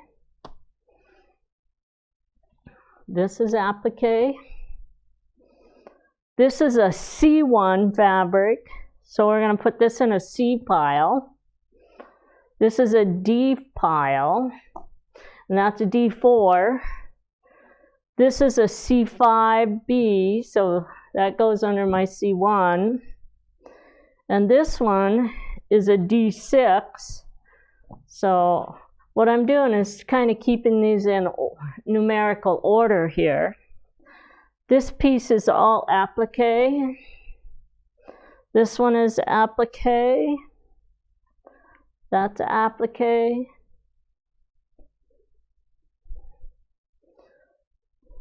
I believe all of these are Appliqué.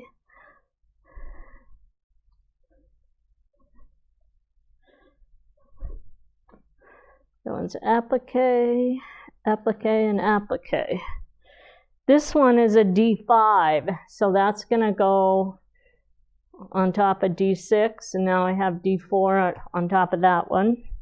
This one is a C5A, so this is C5B, and this one is C5A. This piece right here is B3. So this is going to go on my B pile. This one is a D3, so it's going to go on top of D4. This one is a C3B, so that's going to go on top of that one. This one is a C6B, so that goes under 5. This is a C4B. This one is a B3, and it's a B3 2-2B, so that goes underneath there. This one says it's a C6A, so that's going to go here. It's raining outside. This one is a D7, so that goes under my D6 fabric. This one's a D2, that goes there. This one is a B3-3, so that's going to go down here.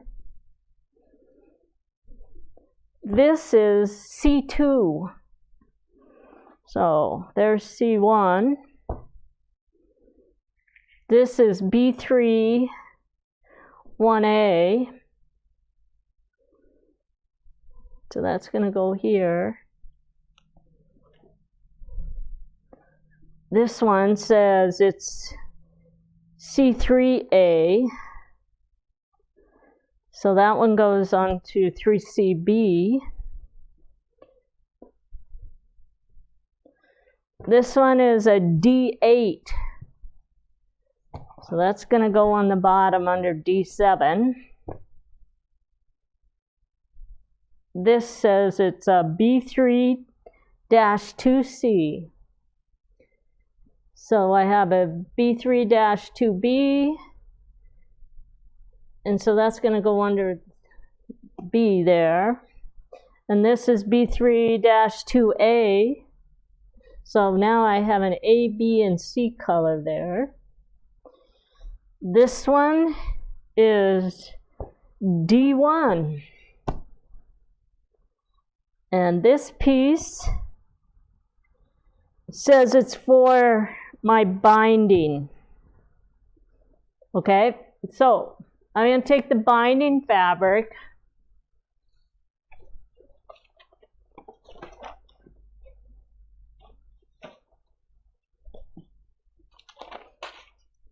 And I'm just going to slip my binding fabric in the very back of my book right now.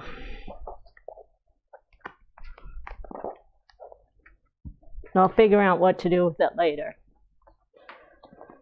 All right, so all of this applique, I'm going to just slip it in a bag. And I have an extra bag somewhere. What did I do with them? Did you guys see where I put them? Oh, here they are, right here. All right, so we're just going to take all the applique fabric and put it in a bag because we're not going to use it until we get started with the applique. So I'm going to put it back in my box here. All of the D fabric,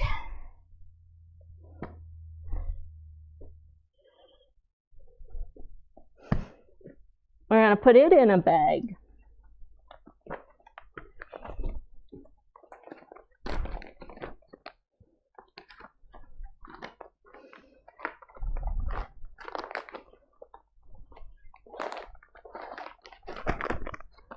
And this stuff is going to go back in my bag here.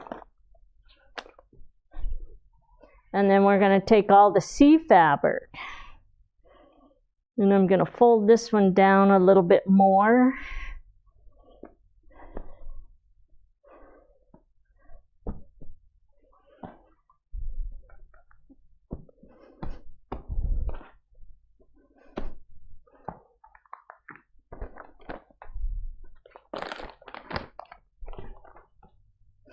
We're going to slip it in a bag.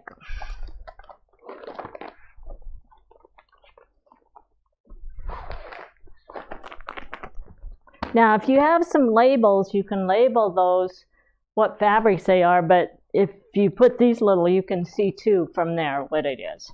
That's going to go back into my pile. And I'm just going to double check this to make sure I have this in order. So this is B3-3. This is B2-C, B3-2-B, B3-2-A. So those are all correct in the right order. And then we have B3-1, A and B. And then we have B1 fabric. So this is going to go in a bag.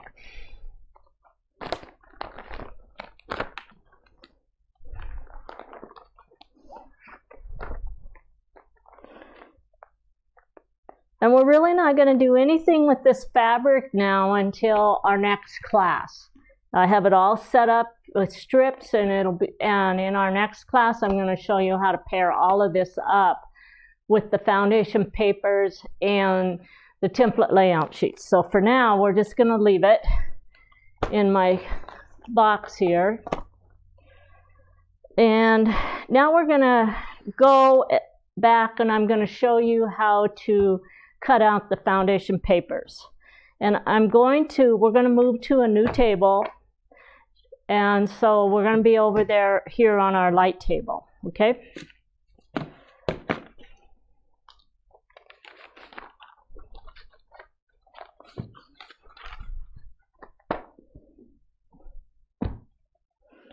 This is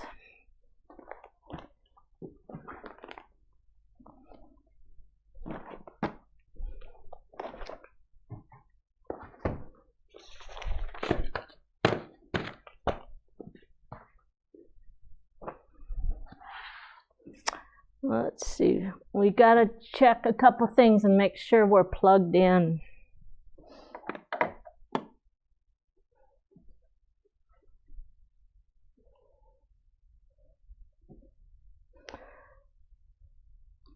So this light table, you guys are going to have a little bit of a hard time seeing what I'm doing, but if you have a light table, this is really a great way to stack and prepare your papers, okay?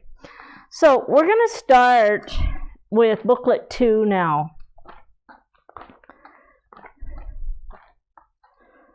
I'm going to get back to the first page of booklet 2, which is right here. And the first page, when you're working with these booklets, is really important to understand. So let's go over what we have. So first of all, it's going to tell me how many bags I have to have. And because I'm going to divide everything into different color groups. And so I told you in the very first sentence there that you need 3 bags. And so I already built my bags. And underneath there, it tells you how to label your bags, okay? And I'm short 1 bag because I didn't do the template bag. So we're going to grab 1 more bag over here and add it to my pile. If you continue to read that first one, what it says is you will need 3 bags to complete the organization for these blocks. You will be working with 2 color groups, okay? And referenced as color group A and color group B. So now you know why in all that fabric, I had A and B's on all of those fabric strips, because the A fabrics are going to go into one color group and the B fabrics are going to go into another color group when we start dividing that up, okay? And then when you go down there, it also tells you this package includes 48 units, but you're only going to use 36 of those units, okay? So you're going to have some leftover papers right there. So that means you want to count properly to make sure that you don't make a whole bunch of stuff that you don't need to make, because you won't have enough fabric to do that, okay? Underneath there, it tells you bag B1 is for color group A. So I wrote that on my bag. I have color group A here, and I need to make 20 units for that. My bag B2 is for color group B, and I need to make 16 units on that one, all right? And then my last bag is for all of the leftover foundation papers and the template pieces. So we're going to go find the foundation papers for this. So if we come down here a little bit further, it tells you what you're going to cut out there. And it tells you to put the foundation papers into the bags and to put all the template and leftover pieces into the template bag, okay? So I have the 3 bags. And right here, there's a box here, a picture here of what your foundation paper looks like.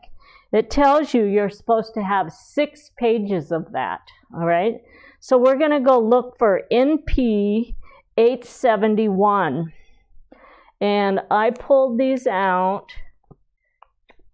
and they're right here, okay? So I'm going to count, and I know I have 6 because I counted them. So that's what came in my pattern, all right? And so if I read my instructions a little bit more closer, it's going to tell me to pull one of these pages out because we're not going to use it. So I'm going to take one sheet here, and I'm going to set that aside right now and slip it into my template bag, because there's no reason for me to cut it up if I don't need to cut it up yet, okay? And then that's going to leave me with 2 sheets, and each one of these sheets has 8 units, okay?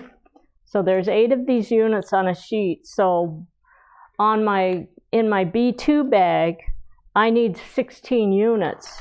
So I'm just going to take these and slip these into my B2 bag. Huh? No, this is B2 bag.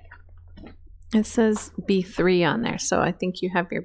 Oh, wait. No, that's the template bag. That's the template bag. Yep. I got it. Sorry. All right. So Never then mind the me. one that, then I need 24 pieces.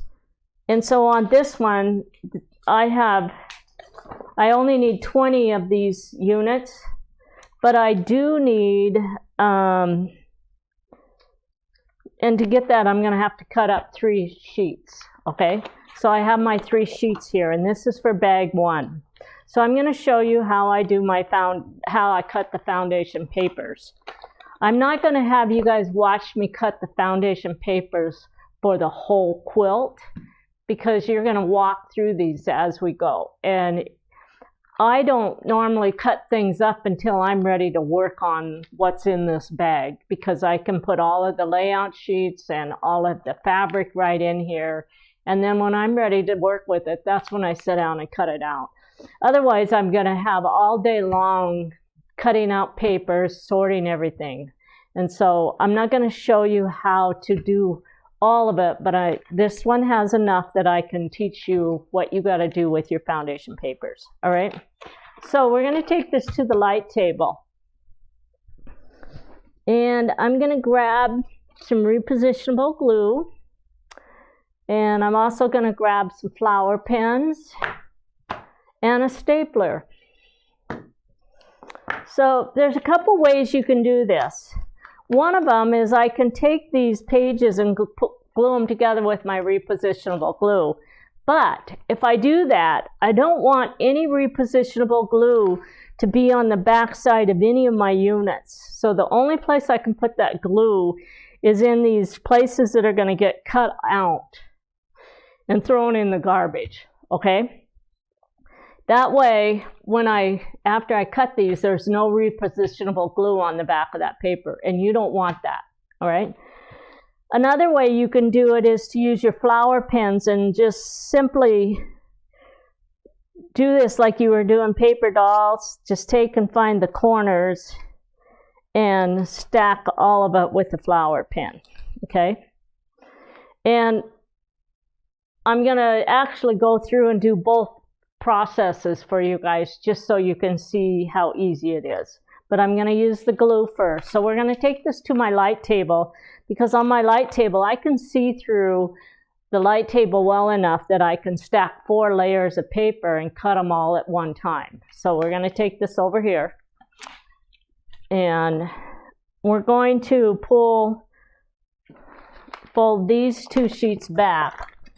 But I want to bring to your attention that you need to pay attention because there's some numbers in the corner. This says 2, and this corner up here says 1. And you need to make sure that you have all the 2s in the same corner and all the 1s in the same corner. Because if you don't, you might end up with one of these sheets upside down in there, and you're going to cut through it if you don't pay attention to that. The other thing the light table does is you would see that you had it in there because it won't match up for you. And I know you can't see it hardly at all as far as the papers on there, but if you have a light table, you'll know what I'm talking about. she'll show you, yeah, to her best of her ability, but the light messes up the light. Go grab one of our light tables that we sell. Okay. Okay, so while I'm cutting this, I'm going to have her go grab the ones that we sell. This is one I bought like 20 years ago for newsprint, but the light tables we use are a little bit different. So I'll have her go grab one and we'll show you. So right here, I'm going to put some repositionable glue in here, in this area, here, here, here, and along this edge. And that I didn't put anything on the printed part of the paper, only the parts that are going to get cut out. And then I'm going to take this and I'm going to line up all of the printed sections right on top of each other. And once we get that started, it just falls into place. And it's a really cool way to get everything lined up so that we can cut through several layers of our paper at one time. Now I'm going to do it again on this next piece.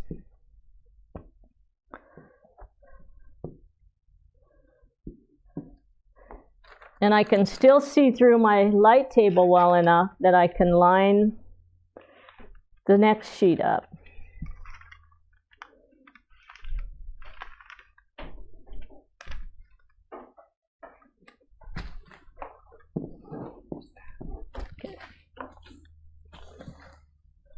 All right, so I have half of it glued together. Now I'm going to fold this side back and do that on this side.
Okay, so I have those right on top of each other.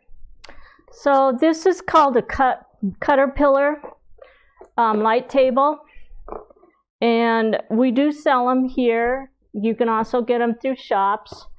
One of the nice things is if you order them, pre-order them, they will drop ship from the company to your house. So if you guys want to place an order for any of these, they sit right on the surface of your table. You can get cutting mats for them. There's a couple different types of mats that they have, so you can actually use it to cut. People use it for foundation paper piecing because then they can see where to line up all their fabrics under the paper.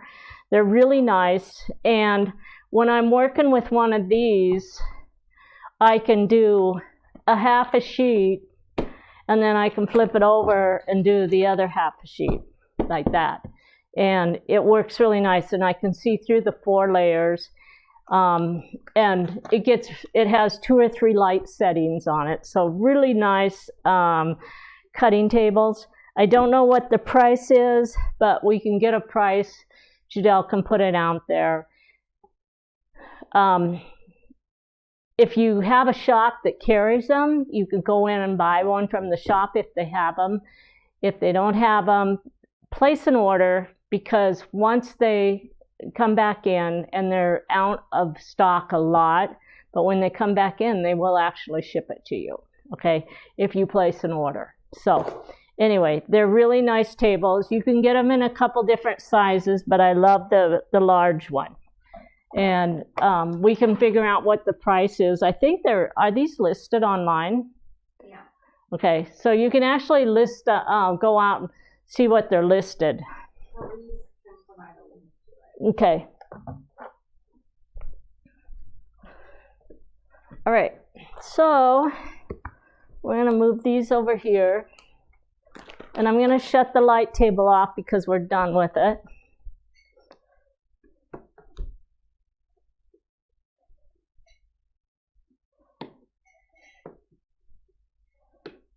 All right.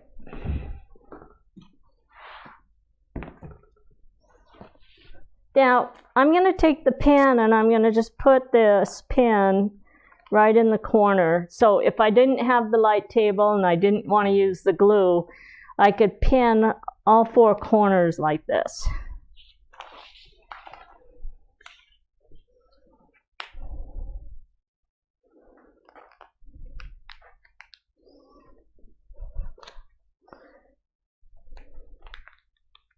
After I get all 4 corners, then I could just pull my paper tight, and I can run a stapler, and I can actually put a staple in each one of these units, okay? I don't need to really do that for these, but I just wanted you to see a couple tricks here. So let's say I can't get a staple into this one.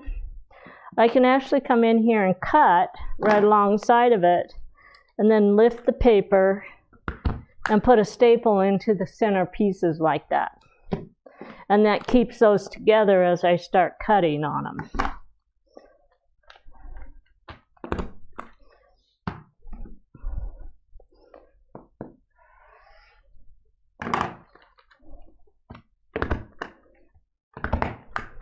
Okay. All right, so I normally will put a staple in every single one. Because I did the glue on these, I'm actually not going to staple all of them. I'm just going to do a few of them. Okay, now I'm going to pull my pins out.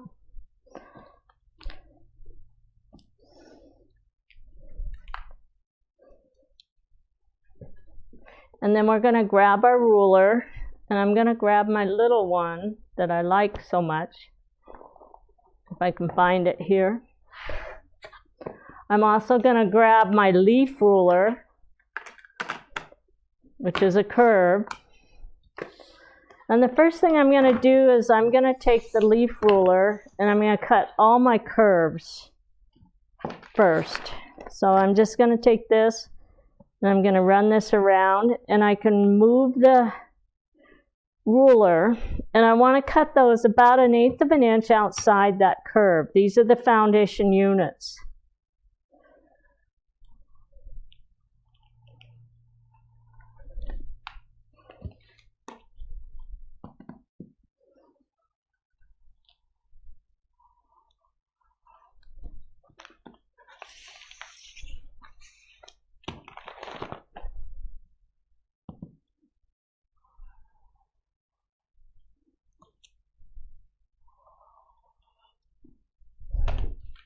You can also do free motion if you don't have one of those rulers. Some people don't like free motion, but you can do free motion. Mom, Elise said that the Caterpillar tables are actually hidden right now in our shopping system, but maybe because Cindy doesn't have a good way to ship them. I'm not sure. But probably because they have to be ordered because they're out of stock. Possibly. So anyway, but if you guys want one of those, you can send us an email at info@Quiltworx.com and we can help figure that process out until whatever the situation is with the cutting tables. Or we can get them relisted if they just need to be relisted.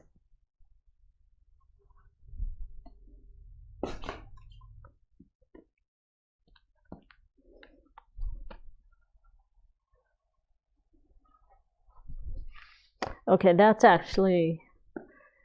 template. So that has to be cut right on the line. So we're going to start over. Go back and finish these up right here. Have one more curve. Okay, so everything else on here is a template. This template here in the middle, you're not going to use that unless you build something, make something out of those leftover pieces, which in the instructions, there are 2 or 3 different little layouts that you can actually use to make something out of the leftover. I think you have 12 pieces left over. Okay. So after I get that cut, I'm going to come over here. And this is actually a template, and so I want to cut my templates right on the line. I don't want to leave excess around the templates. So you actually do the cutting of all your templates right on the line. And because we glued them together, we're just fine as far as we don't have to worry about them moving and ruining the templates. They're going to be close enough for you to work with. So I'm going to recut this one. This is where that new mini arcs ruler set that we have would be really nice because it fits that inside curve, I think, pretty much perfectly, right? Is it the inside or outside? Yeah. I don't think it fits this one, Judel. Yeah, you told me it fits all the B units. Yeah, but this one doesn't have the little tiny curve in it. Oh, I thought it was for the exterior part of it. No, it's the inside. Well, then never mind, everybody.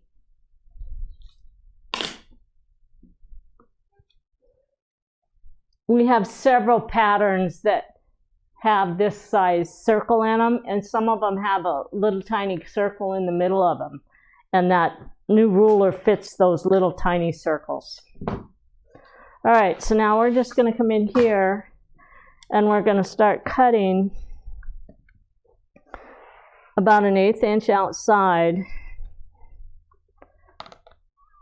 each one of these foundation units. And then I'm going to cut this way. And then I'm going to cut on this side. And then I'm going to cut this side. Now I'm just going to pick those pieces up.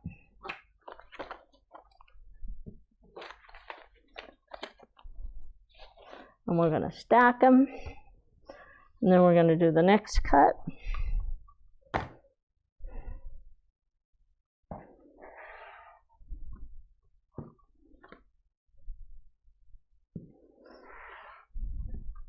So I always cut the foundation papers about 1/8 of an inch outside the final cut line. And the templates are always on the cut line. I'm going to take these.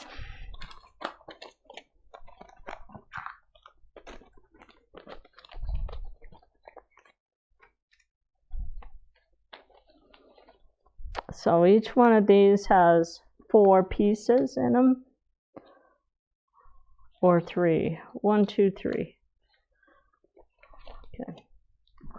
So we're going to get rid of this.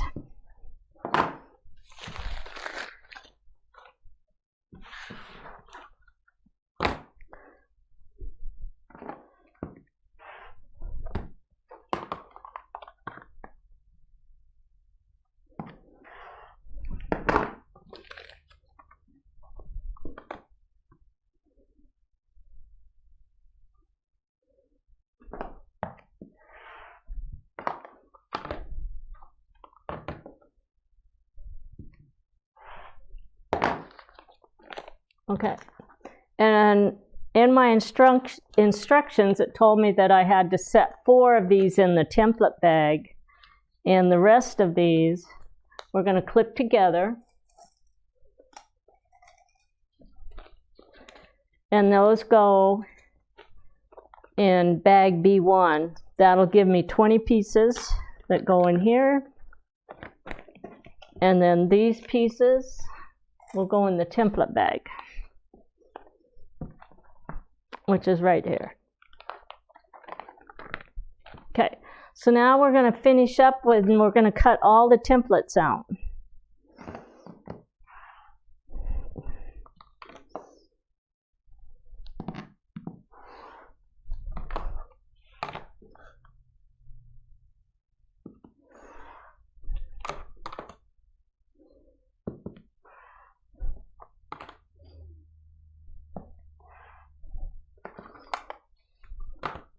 These templates are all set up for foundation paper piecing.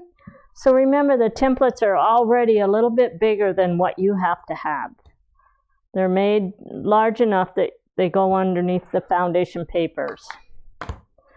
These little templates right here that I'm cutting, that's a T template. That means a T template is the traditional size, okay? This is for foundation paper piecing, which means it's bigger. And it's called a template layout sheet. So we're going to take all the T templates and we're going to clip them together.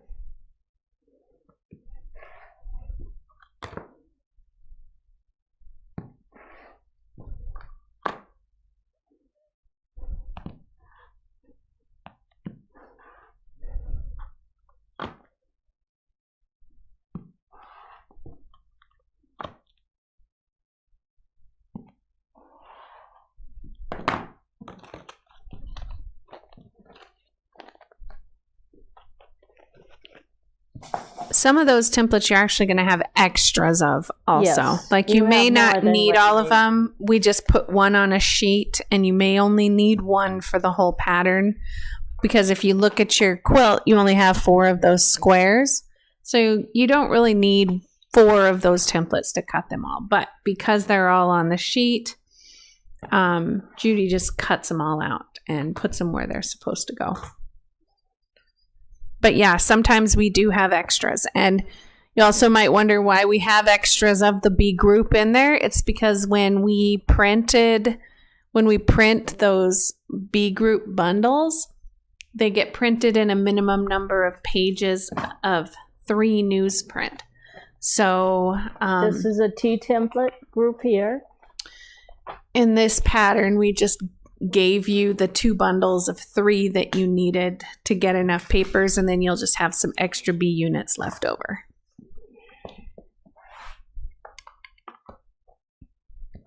The template I'm cutting right now is called the template layout sheet, which has 1, 2, 3, 4 pieces on it, okay? Which has all of the pieces for these backgrounds.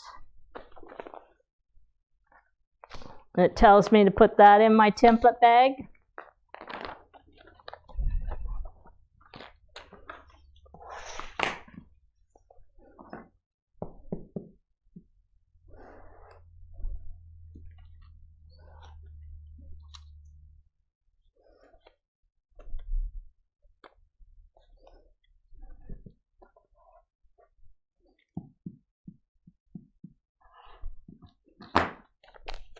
These are actually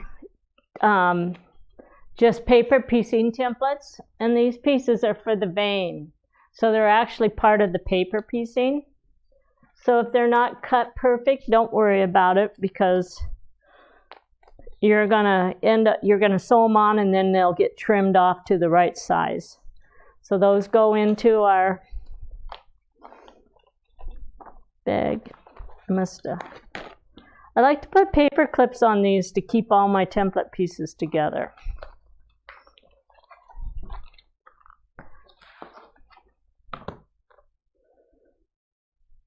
And this piece I'm cutting out is also a template layout sheet.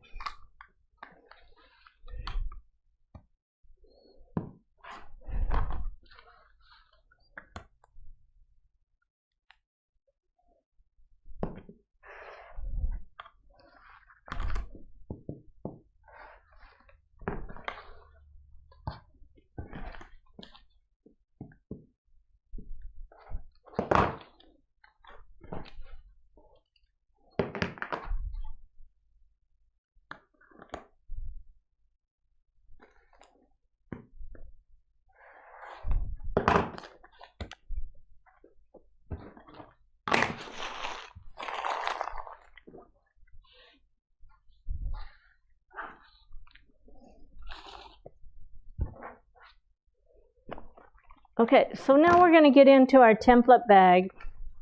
So this one's going to be pretty easy, but sometimes I'll have, like when you get out to your border, you're going to probably have 10 to 15 template pieces that you have to keep track of. And so I use a highlighter, because you need to know what you have. So you're going to read on here. This says it's a template layout sheet, and it's template layout sheet number 2. Okay. This one is a template layout sheet, and it's template layout sheet number 1. Okay. This is actually just a template, but I want to know which one it is, so I'm going to highlight what the template is. Okay. So when I look at these, I directly look to that highlighted area, and that tells me what it is. This is a T template, and this is a T template right here. So a T template stands for traditional size template. So it's not used for paper piecing. It's just used in there to cut and it's cut to the exact size that you need to have in order to make that template. So these pieces are going to go back in my template bag with my extra paper. And I'm going to put these in order. So if I had 10 of these or 20 of these template layout sheets, I'd have them stacked from template layout sheet number 1 on top to the highest number on the bottom. If it's a template, I stack just the templates. If it's a single foundation paper piece template, I stack those into a separate pile, right? And then we're just going to take them all, and I clip them together. And I just put them in the bags until we're ready to cut all of the template pieces. So we're going to just take these, we're going to leave them in this bag.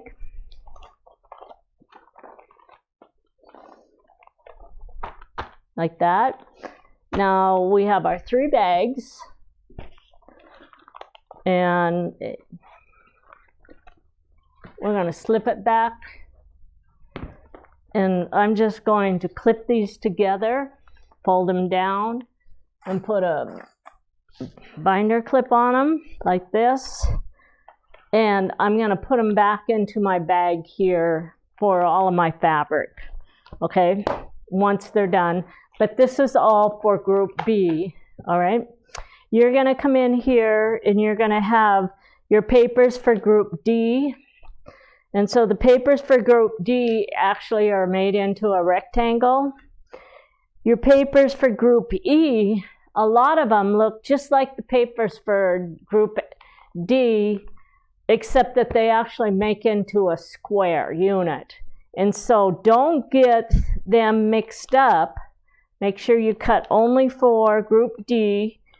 And you have your bags here. You have 1, 2, you have 3 bags for that group.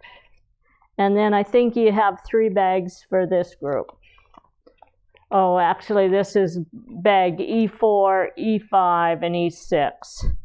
Because when you do the paper piecing, these 2 groups are together, all right? But you want to cut them out separately to make sure that you don't mix up any of the D pieces with the E pieces, because they are the same size, all right? I want you guys to have all of those cut out.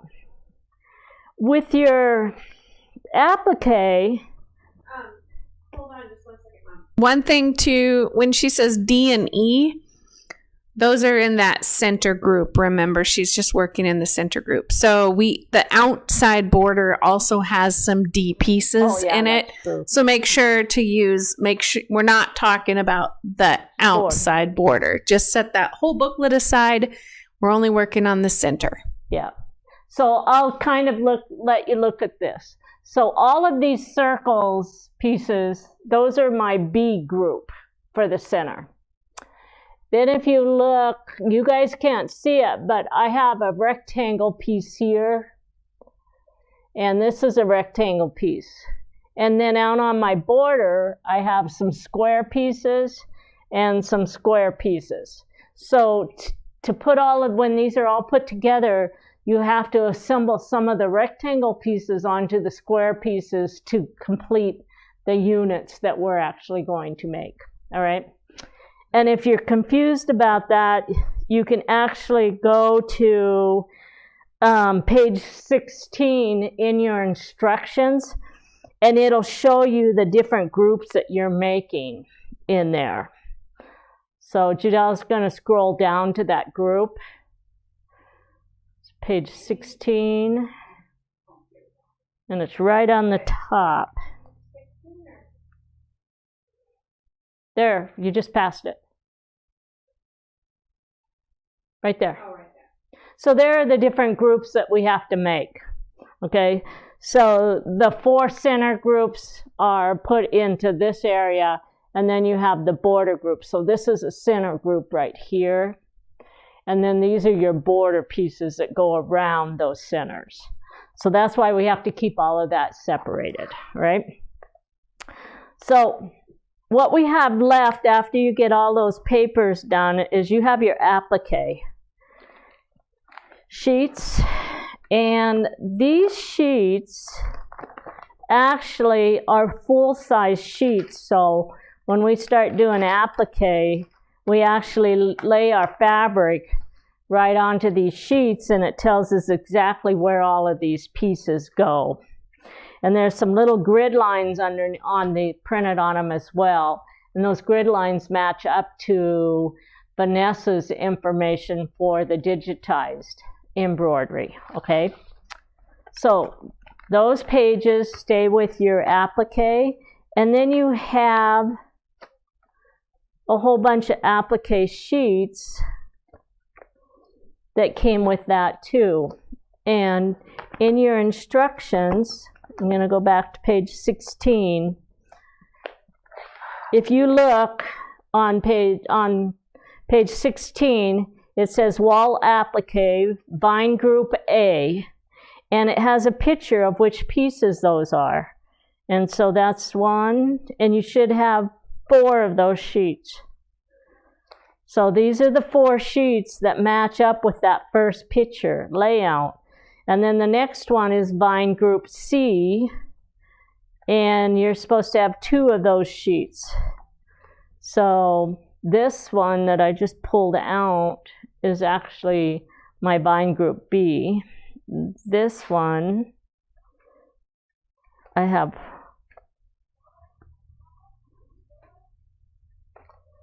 one.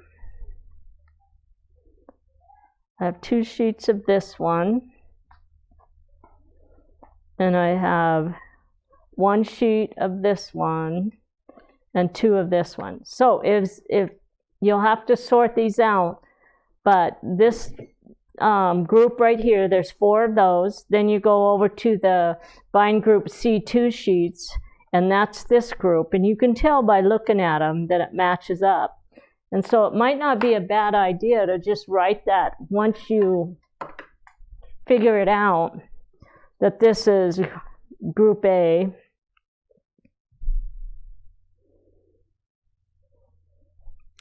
And this one is group C.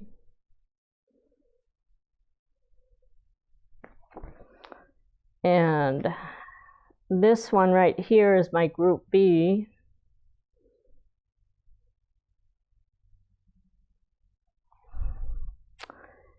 And these 2 are group B.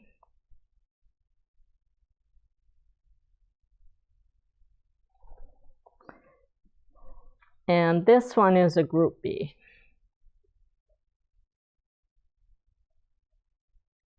So you're going to have 3 different sheets for group B, and then you have 1 group for C and 1 for A, okay? So anyway, you want to take these, keep these together, and just put them back in one of these folders underneath there, right? And I'm going to go back and slip it back in there like that. And I have the 3 bags for them, and right now we're just going to leave the bags in there because it's safer to keep them there, because I put all of the applique fabric in the bags and then I'll slip those into it. And this is going to be our layout here.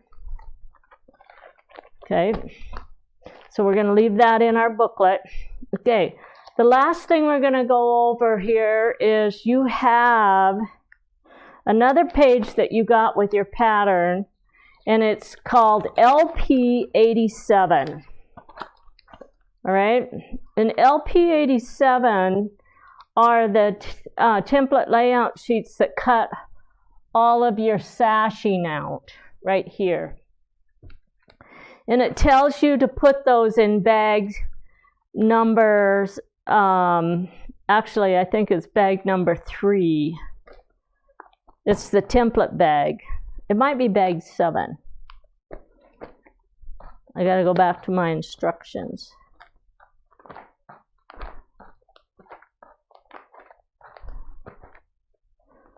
And see where it tells us to put it.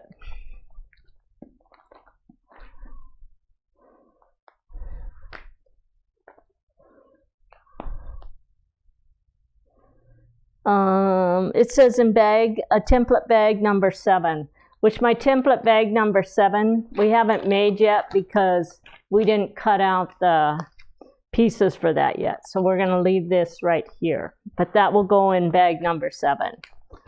All right.